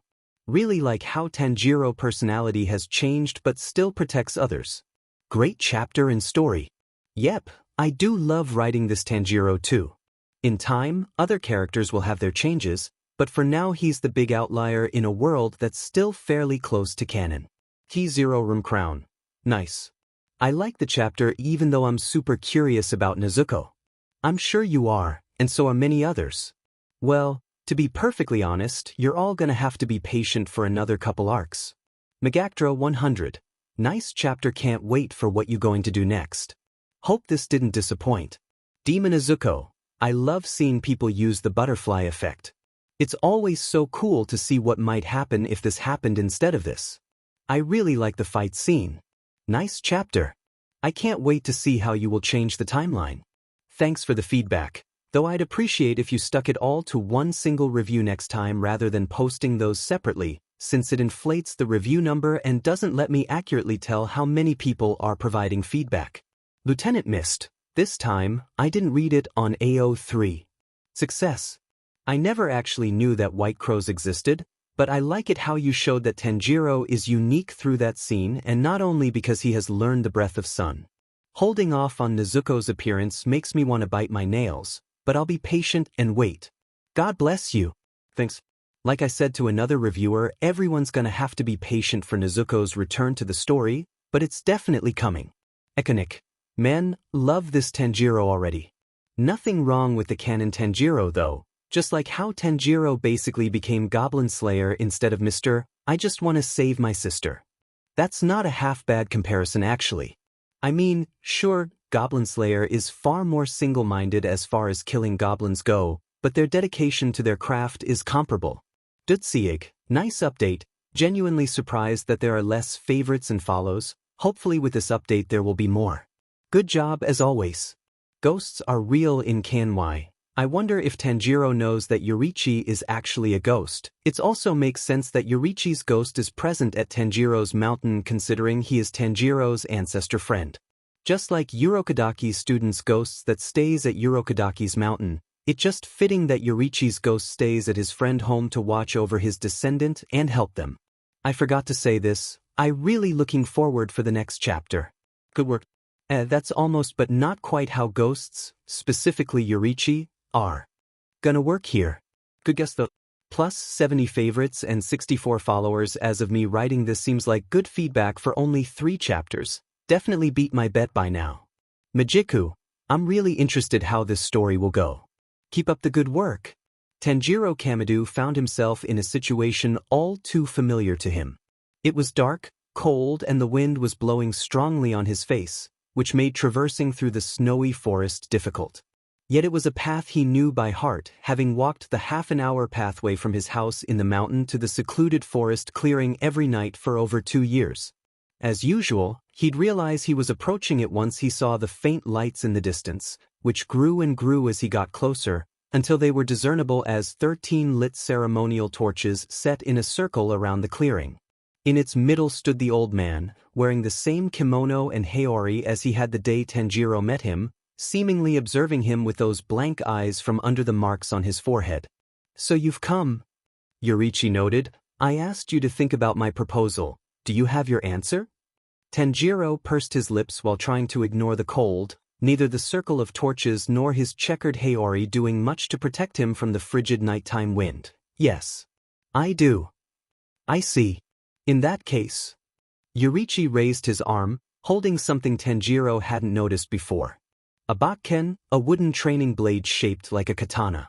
The old man swung his arm, and the edgeless sword flew across the clearing, landing right in the middle of the circle and sinking tip first into the snow. "I have told you this before, Tanjiro, but among the many I've taught, you are unique. You might be starting from nothing, but your true potential is unmatched. Should you take this sword as your burden, I will teach you to use it. But it will be grueling. We have limited time, and thus the method I use in my training intends to force you to adapt and maximize said time. If you are prepared to go through that hell to avenge your family, then take up the blade before you." Tanjiro narrowed his eyes somewhat hesitantly, but stepped forward towards the bakken, the voices of his dead family seeming to scream around him. "Why did you abandon us, Tanjiro?" He made out his siblings saying, specifically Takeo. "You said you would protect us?" Hanako sobbed out to him. "That you would be there for us?" Shigeru added. "Why did you lie, big brother?" And finally Rokuta, the youngest. "Where were you while we were all suffering?" His mother would ask him coldly, "Such a useless boy, you can't even be called my son. You left them all to die, Tanjiro. You couldn't even save your sister." He could even hear his father, dead long before that fateful day. "Do you really think you deserve to go on living after that?" Every step towards the bakken seemed harder and harder, his muscles stiff and aching, the wind growing stronger and colder. And yet he persisted. For he was one with nothing left to lose. He had no other choice. There was nothing to look back to. The green and black checkered haori he donned seemed to fade into a crimson one, and his tied-up hair fell down to his shoulders, his hand taking a tight hold of the bakken, that in a moment had switched into an actual katana. He pulled it out of the snow, its blade red and steaming in the cold air. Yorichi narrowed his blank eyes. "So that is your decision?" he said, the torches around them being quickly put out one by the cold wind. "Be aware that the life you face ahead of you is filled with hardships, Tanjiro Became. You must never falter, never hesitate." The last torch would go out, and the world would be once again consumed by cold and darkness, with only Tanjiro and his glowing red blade amidst it. That was when he would hear hurried footsteps behind him, even though he hadn't smelled anything, and quickly turn around, blade at the ready as a presence attacked him from the back. With a swift moving motion, he would impale the figure with his reddened blade, only to widen his eyes as, in the slight glow it produced, he would recognize the feral-looking creature in a pink kimono glaring at him full of hate in its eyes. "Nezu-dash," he tried to exclaim, but was cut off when, in his moment of shock, she swung her sharpened claws at him despite being impaled in his sword and tore his throat open. Tanjiro opened his eyes quickly, but stood still as he observed the orange sunlight piercing through the leaves for a moment. Hesitantly, he raised a hand up to his neck, and looked down at it half expecting to see a bloodied palm. Another dream. He sighed, sliding to the side and falling off the tree branch he'd been lying in, landing smoothly on the ground below.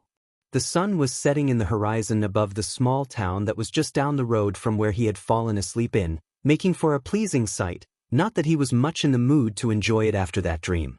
He'd been sent there by the Demon Slayer Corps through his messenger crow. Apparently there were girls disappearing night after night without fail, and the Corps believed that might be due to demon activity.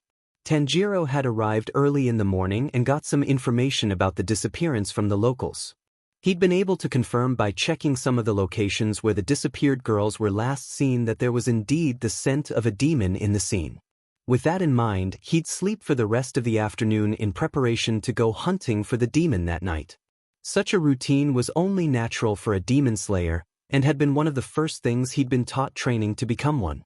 Stretching, Tanjiro would yawn slightly, and would begin making his way down the road to the town.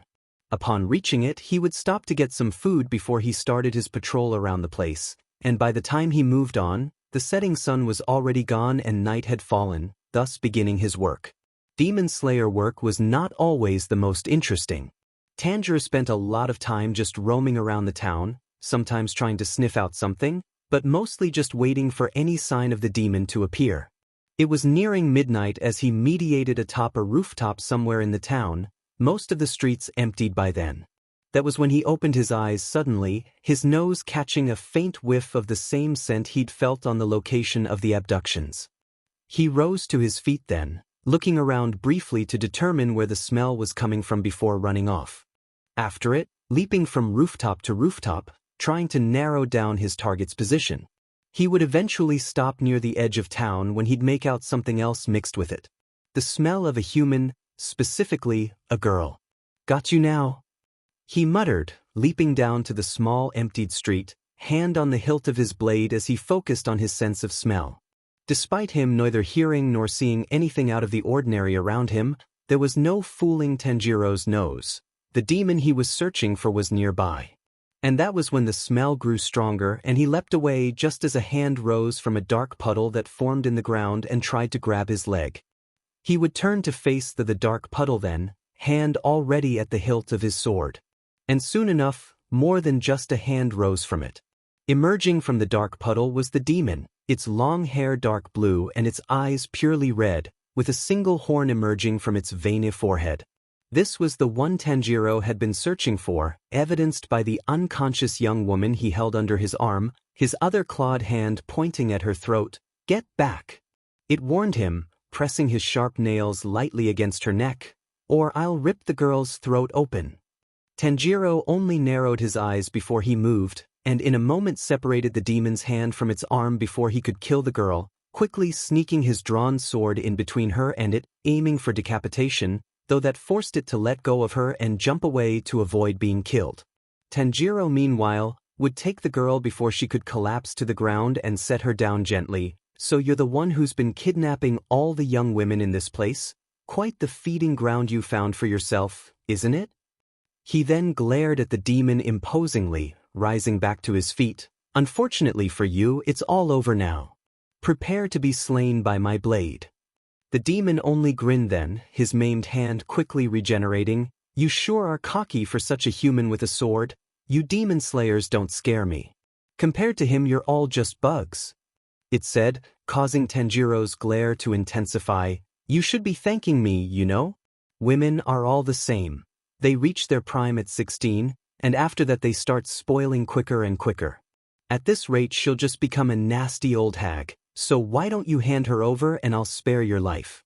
The demon had to dive back in its puddle, then as Tanjiro moved in and very narrowly decapitated it with a wide swing of his blade. "Go to hell," the swordsman said, anger evident in his eyes despite the mask of calmness over his face. A laugh was heard moments later as the puddle reappeared a couple feet ahead of where it had been then, the demon's head emerging from it, still grinning. "I thought you'd say that," it admitted. "Well, I guess I'll just have to kill you both. Never been much for eating guys, but I won't be letting all that meat go to waste." The demon descended back into the ground and Tanjiro backed away to cover the unconscious girl. He'd wait for a moment, ready to react once the demon rose, but even as the smell lingered around, it made no further moves. Thus he took the steps in securing the girl, picking her up and leaping up to a nearby rooftop, dropping her by there, out of the demon's reach, and coming back down. He slowly stepped towards the middle of the empty road, focusing on its smell as it grew stronger, before the demon burst upwards right behind him, swinging its claws at Tanjiro, who in turn raised his katana to block the slash with the blade's blunt side. It continued attacking the demon slayer relentlessly, mainly with its claws, pushing Tanjiro back and closer to the wall. The demon would manage to keep up its attack for a couple seconds, until the swordsman dodged and swung his blade upwards ready to decapitate it. That was when another demon burst straight out of the wall beside them, this one looking exactly like the first one with the inclusion of 2 extra horns. The newly emerged triple horn demon swung its clawed hand at Tanjiro, but he was able to stop his slash and jump back at the last moment, receiving only a shallow cut in his chin in the process. The first demon grinned at him, while the second just rose back to his feet glaring hatefully at the swordsman, its teeth gritting against one another loudly as it growled. 2 demons? He thought, blade still raised, before shaking his head. No, they have the same smell. It looks like this one has a demon blood art that involves splitting himself up. How annoying. Both of them then rushed Tanjiro together, and he would move in to meet them. He dodged the triple-horned demon's dash first, and slashed off his leg with a swing of his blade, but was unable to finish it off due to the single-horn demon attacking and forcing him to block. The now legless demon would growl and sink back into its puddle, while its twin pressed Tanjiro back with its attacks, giving it the chance to launch itself back towards the demon slayer as it burst from the ground, only for him to flip over the rocketing demon and letting it fly by, immediately following up by once again slashing off the single-horn demon's arm when it tried to attack while he was still midair. Tanjiro would land and immediately seize his advantage by moving his katana at the armless demon's neck, only for the other one to burst from the ground again, its leg regenerated and its hand outstretched, managing to have the sword pierce through its palm and have it guided to the side so it would only graze the first one's neck. The triple-horn demon then swung for Tanjiro while his blade was trapped in its other hand, but the boy managed to block the blow with the hilt of his katana and stumbled back before jumping to open space. Attacks like that won't work on us, Demon Slayer. The triple-horn demon said as the wound on its palm closed as well after Tanjiro retracted his move blade from it, the wound on the other one's neck and its maimed arm doing much of the same. We'll just keep on regenerating and regenerating until we manage to kill you. These two can fight with perfect synchronicity, and cover for each other each time I try to decapitate one. Annoying ability indeed. He thought with a sigh before realizing something. One has 1 horn, the other has 3. You'd imagine there'd be one with 2. Tanjiro looked off to the side suddenly and cursed as he saw a version of the same demon only with 2 horns emerging on the rooftop he'd left the unconscious girl in. He immediately rushed off and leapt towards it, but had his jump cut short when the triple-horned one emerged from the ground and grabbed him by the ankle midair, gritting its teeth angrily. Tanjiro cut its arm off to escape its grip and used its head as a platform to flip himself back, giving him the needed air to reach the edge of the roof, but he quickly realized in midair while watching the demon looming over the girl that he wouldn't make it in time. So, in a desperate bid he swung his arm, throwing his katana at the double-horned demon. The timing of his throw was not a second too late as the blade pierced tip first through the demon's outstretched forearm and made it hiss in pain, retracting its injured arm and giving Tanjiro the needed time to land at the edge of the roof and dash towards it, immediately arriving with a knee to the face while tearing his sword back out of its arm, the momentum of his dash knocking the demon down and him to the other side of the roof, where he managed to roll and land back at the other edge. With only a slight skid. You just can't let us alone to have our meals, can you? The 2-horned demon asked him angrily as it got back up, easily snapping his jaw dislocated by Tanjiro's knee back in place. The swordsman wouldn't reply as he immediately dashed in again, already noticing the single-horned demon emerging by the woman as well, giving him little time to recover. The double-horned one would try and delay him, jumping in with its arms raised ready to tear him apart with its claws, but Tanjiro only sliced at its midsection to momentarily cripple him and moved on, its single-horned twin already leaping off its puddle towards the girl. Tanjiro would leap in as well, managing to get between it and its target and getting her off the immediate path of the attack, but the demon still grazed him as it flew by and ended up knocking both him and, consequently, the girl he was holding onto, off the rooftop and down to the street, Tanjiro landing back first while holding her unconscious form protectively. The 3 demons would submerge together as the swordsman rose again groaning, holding onto his katana tightly. He stood protectively over the girl, breathing deeply. It was evident to him that the demons, now with their abilities fully revealed, would try and attack him together. Unless he intended to keep playing this cat and mouse game with them, the only way to do this was to decapitate all three at once. They weren't the only ones with tricks up their sleeves after all, and he intended to make that count. Tanjiro closed his eyes, focusing entirely on his sense of smell once again. They all shared the same scent, but if the three of them were to emerge together, he would know it. Thus, he awaited, silently, patiently, for when they chose to make their move. Finally the smell hit him at the strongest and he opened his eyes just as three dark puddles formed around him, all three of the horned demons leaping in towards him all at once, intending to bring him down before he could even process what had happened. Unfortunately for them, he was well ahead of their plan, and with a deep inhale, his white blade burst into flames. "Breath of the Sun," he announced, "second dance, Crimson Horizon." With a powerful 360-degree spinning swing of his blade, Tanjiro would slash all three demons in the neck with his sword of flames, leaving behind a ring of fire surrounding him. That, however, was not to say he'd managed to kill them all. While two bodiless heads did hit the floor after his slash, the third one managed to back away in time and only received a flaming gash to its neck, which, while damaging, was not enough to outright kill it. The single-horned demon would gasp, crawling back against the wall after having its throat ripped open. Determining that the threat was handled, Tanjiro approached it, pointing his blade at the demon's chest. "It's over," he told it before pausing and, rather than just decapitating it unceremoniously, adding, "That this is your last chance to repent, I suggest you take it." The single-horned demon looked at him for a moment before chuckling weakly. "Oh, swordsman," it murmured, "you don't know the first thing about demons, do you?" Then, suddenly, it would rise, allowing the blade pointed at its chest to impale it and unexpectedly tackling Tanjiro. The swordsman cursed at himself then for lowering his guard momentarily as the demon dragged him down into its dark puddle, and the demon slayer would feel himself being enveloped in the cold embrace of water. Tanjiro was being dragged down by the remaining demon into a world of muddy waters, various scattered items of clothing probably belonging to the girls this demon had long eaten like sandals and kimono floating around them. "Getting hard to breath, is it?"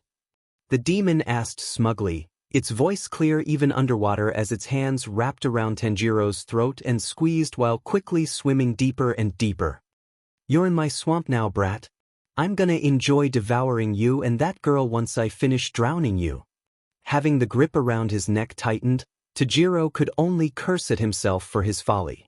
He didn't know exactly why he even tried giving the demon a chance to atone for itself. Well, he did actually.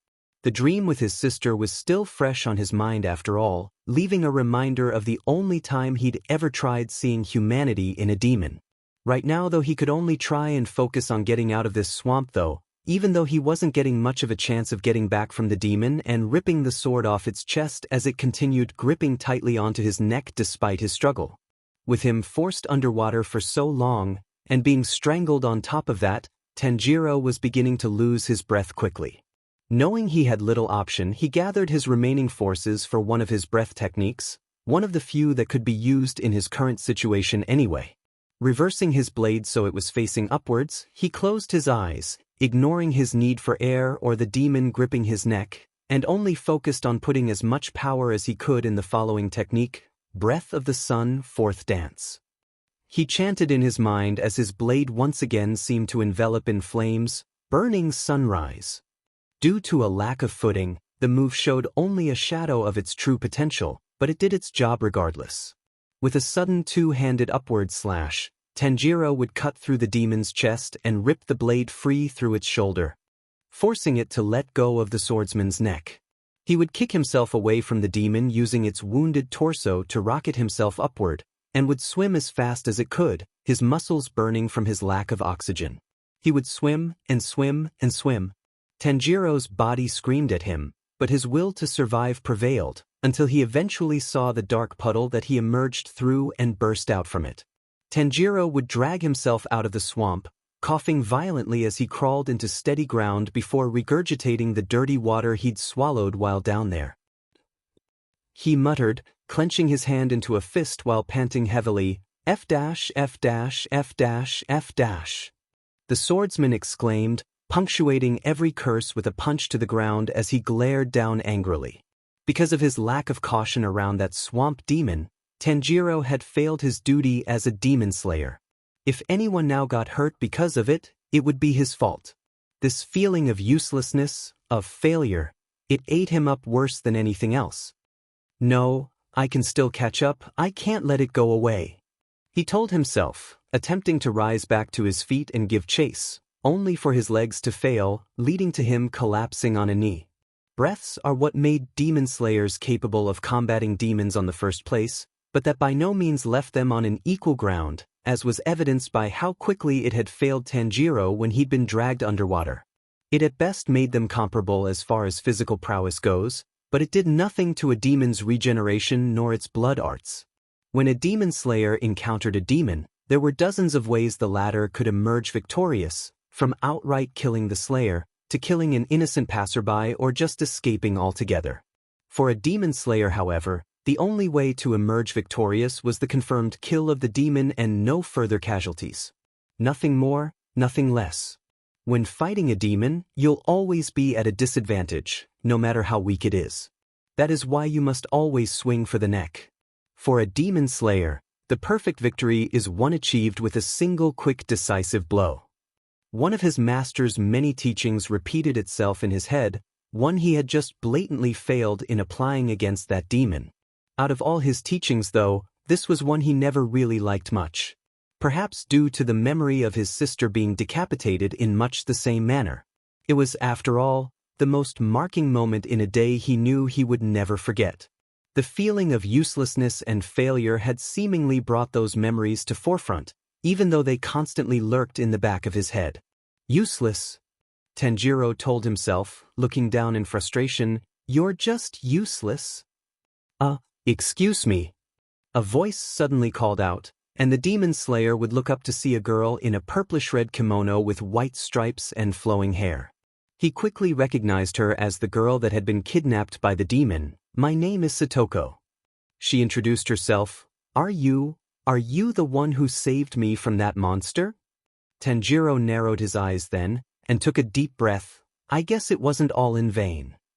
He thought, rising up somewhat shakily. Yeah, that's me. He admitted, sheathing away his katana. Come on, I'll escort you back home.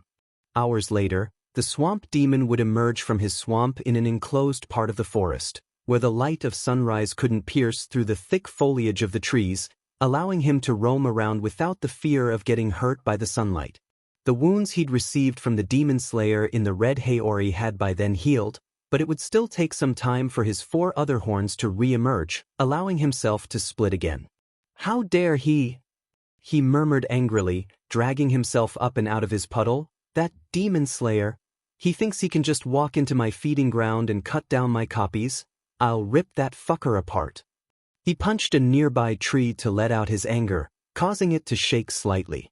The fact that he'd been so close to his meal made it all the worse. He'd even taken the girl's hairpin and added it to his collection already. His outrage was interrupted when the swamp demon heard the nearby sound of a bell, followed by a mischievous giggle. Who's there? He turned around, ready to attack regardless of who it was, only for a grinning girl to emerge from behind a nearby tree. This girl had black hair short of reaching her shoulder with orange tips, with cat-like hazel eyes and an orange kimono. In her hand she was bouncing an ornate ball up and down. A tamari, as the swamp demon faintly recognized from his human childhood. Would you look at that? The tamari demon said, her grin ever present. The little demon is angry that he couldn't kill the demon slayer. How amusing, isn't it? If truth be told, he should be happy he escaped alive. A male voice then added as another demon emerged from behind a tree, this one with black hair, closed eyes and a yellow kimono. This one was strong enough to slay a former demon moon after all. Who are you two? The swamp demon inquired with visible nervousness. He could tell at a glance that either of these demons, humanoid as they might seem, were both individually far stronger than himself even in his best day, let alone in his current state. We're assassins, sent by that man himself to deal with the swordsman donning the Hanafuda earrings. The female one explained, to which the swamp demon froze. These two had been sent by him? After that guy? Why was he, so above their petty concerns, targeting a low-ranked demon slayer like that one? I believe you're already familiar with him, no? The male asked, though his presence there answered the question by itself already. Your fight proved a great beacon for us to track him down. Tonight we'll be finally able to move and eliminate that demon slayer once and for all. The swamp demon nodded tensely. Of course, anything to help the Great One after all. The Tamari demon's grin widened then, as she finally stopped bouncing the ball in her hand up and down, taking hold of it. Well, that's the thing, she said, raising the ball to eye level. What use does the Great One have for a demon who cannot even eliminate his enemies? She drew back her arm, now pulsing with muscle tissue, before swinging it and throwing the ball at him, are but a waste of his blood. The swamp demon widened his eyes, and raised his hands defensively as to try and block the incoming ball, unable to dodge it with its immense speed, only to have his left arm blown clean off as if he tried to block a cannonball bare-handedly. He stumbled back as the ball bounced from trunk to trunk before returning to the girl's hand. Knowing he was completely outclassed, the swamp demon created one of his puddles and tried to dive for it, only for the male demon to smirk. Not so fast now. He raised his hand, revealing the eye hidden in his palm, a single upward arrow for its iris. With a blink of that eye, the swamp demon was suddenly dragged away from diving his puddle while still midair by an invisible force. He was sent sprawling across the ground, confused as to what had happened, but would have little time to react as the arrow demon raised his hand. Your collaboration is appreciated. Now goodbye. He then made a short, upwards motion with his index and middle fingers. In response, the invisible force would then start dragging the swamp demon further and further up, through the branches and foliage of the trees and finally up above the treetops, leaving him vulnerable to the morning sunlight and quickly beginning to burn away at him. He screamed out in pain, but could do very little as his body quickly faded into ash, the numerous hairpins from the girls he'd eaten falling from the inside of his shirt and down to the floor, the collection of ash-dirted ornaments being the only remnant left of the demon's existence as he burned away. Tanjiro walked through the streets of the small village once again, rethreading his patrol from the previous night. After his scuffle with the demon, he'd accompany the kidnapped girl back to her house, greeted there by her grateful fiancé. They had given him a soft futon and a warm meal, facilitating the extra time he spent in the village by quite a bit. He had by then decided to spend another night there and see if the demon would return to its feeding grounds or whether it would flee in fear. His instincts were telling him it was the former, but the only way to really make sure was to wait and see what would happen. Should the demon be really gone, he would then focus his efforts on hunting it down. Roaming the empty streets in the early hours of the morning, he found himself in the merchant's district, surrounded by closed shops at either side of the deserted road. At this point, he was beginning to doubt his instincts as, try as he might, he found himself still unable to get a single whiff of the demon's scent.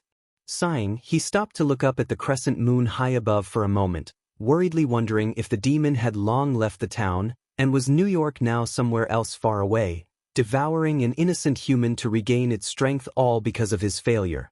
Then, the wind would shift directions, blowing a soft breeze at Tanjiro, and his eyes went wide as he immediately ducked, a round object flying overhead only a moment later. He would watch as the projectile crashed right into a small tea ship nearby, damaging its structure and causing the building to loudly collapse on itself. Cautiously, Tanjiro turned around to face the two demons he already knew awaited him at the end of the road. One was a grinning girl, having black hair with orange tips that reminded Tanjiro of a paintbrush, a temari being bounced back and forth off the ground in her hand. The other one seemed more stoic, a black-haired boy with closed eyes and an orange kimono. Despite their human looks, Tanjiro could feel a bead of cold sweat running down from his temple. From smell alone he could tell that they were both stronger than the swamp demon he'd been hunting. In fact, had the wind not shifted to direct their scent to him, that surprise attack would have probably claimed his head. My, what fast reflexes! The Tamari demon exclaimed, this one should be fun to play with, don't you think so, Yahaba? Don't get ahead of yourself now, Susamaru. The other demon, apparently Yahaba, replied, We must focus on finishing him quickly. You wouldn't want to anger Master by letting him run off, now would you? The Temari demon, Susumaru, seemed bothered by that idea as the grin faded from her face as she turned to glare at her partner. Don't be ridiculous. Fast or not, he's still just a human. I bet you were only sent along to make tracking him down easier. She turned back to Tanjiro then. You can stand back and let me handle this. We'll be done in no time. Yahaba sighed in slight exasperation. If you so insist. Tanjiro narrowed his eyes as he entered a stance, one hand gripping his scabbard as the other one took a hold of his katana's hilt. I was looking for a different demon, he admitted, but now that I've got you two here, it's not something I can so easily ignore. You must be referring to the one that had been using this village as its feeding grounds. Susumaru said, a smirk returning to her face. You don't have to worry about him, we've taken care of that weakling already. Wouldn't want something else distracting you from the two of us? Hearing that, Tanjiro's shoulders relaxed ever so slightly, a burden removed from him now that he knew the demon he'd failed to slay had been handled by someone else without another human having to die. Not that he could really afford himself to relax much given the situation. You two were sent by Muzan Kibutsuji to put me down then, weren't you? He deduced. That's good. Just means he's afraid. Bite your tongue, filthy human. Yahaba immediately lashed out, riled up by Tanjiro's words. You aren't even worthy to say our master's name, let alone make those empty threats. Susumaru would only grin widely, though anger was very evident in its murderous glare. Blasphemous brat. She chuckled menacingly. Ah, what fun it'll be, breaking every bone on your body. Tanjiro narrowed his eyes as he drew his blade fully.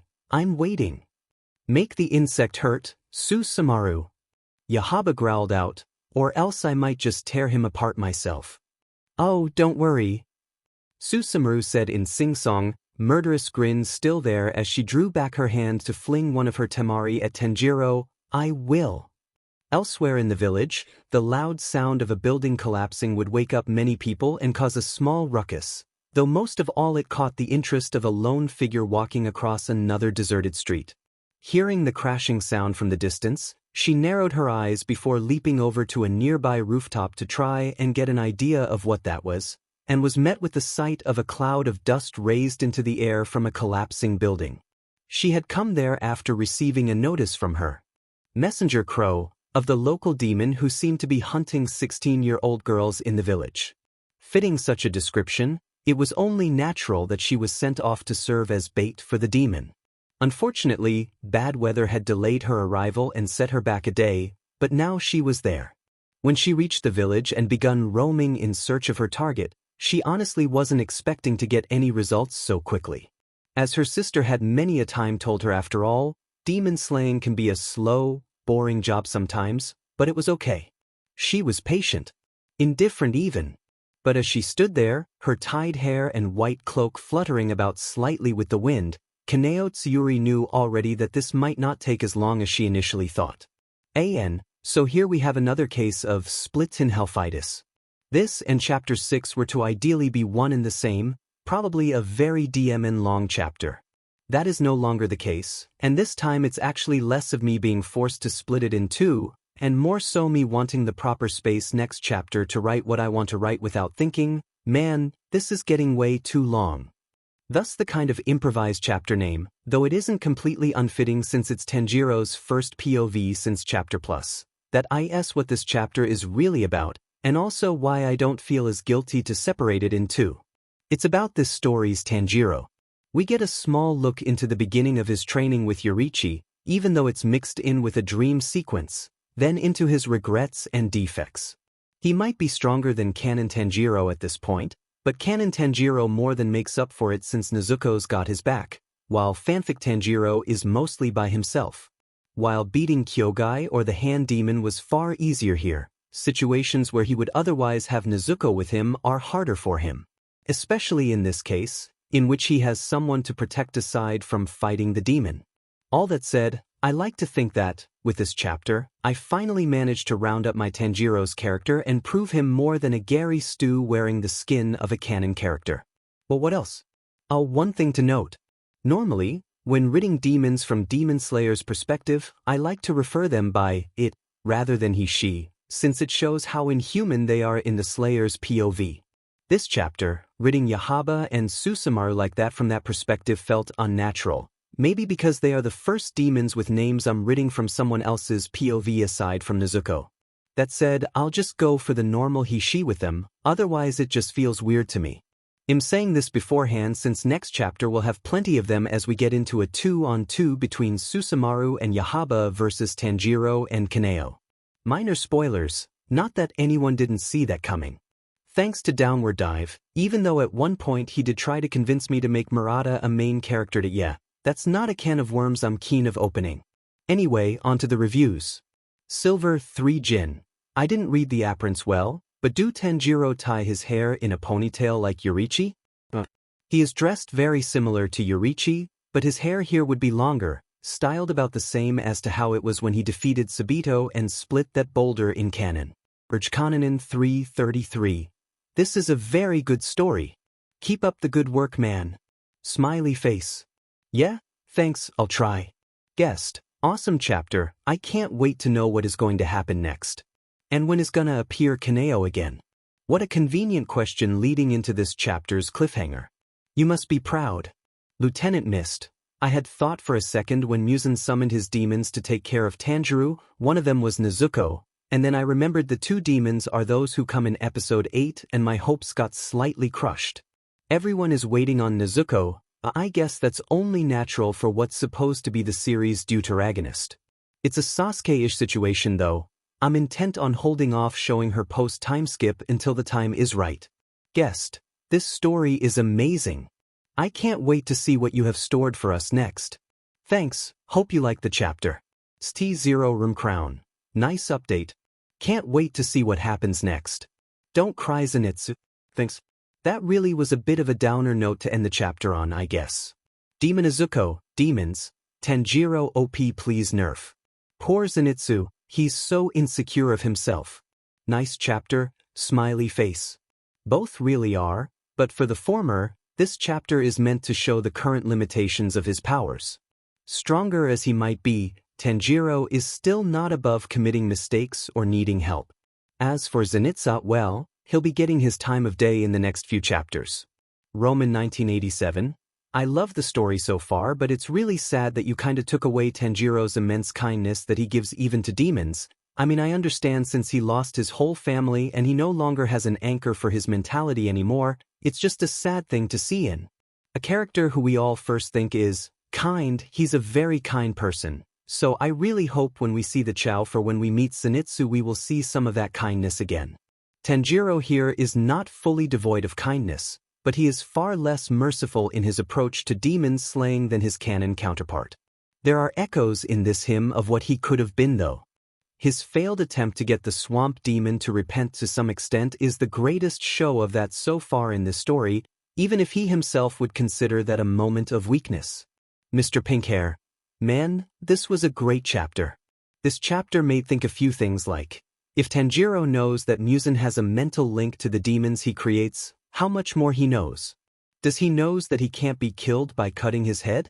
The head thing and the fact that he doesn't know Nezuko is alive makes me wonder that if he really knows about it, the head thing, will he still ask Tamayo for a medicine to turn demons into humans? Will he even meet Tamayo? Man, I can't wait for the next chapters. This story is just that good. Keep going, man, it's very hard to see something that well written. If you actually read it all, thank you and congrats. You really have a lot of patience.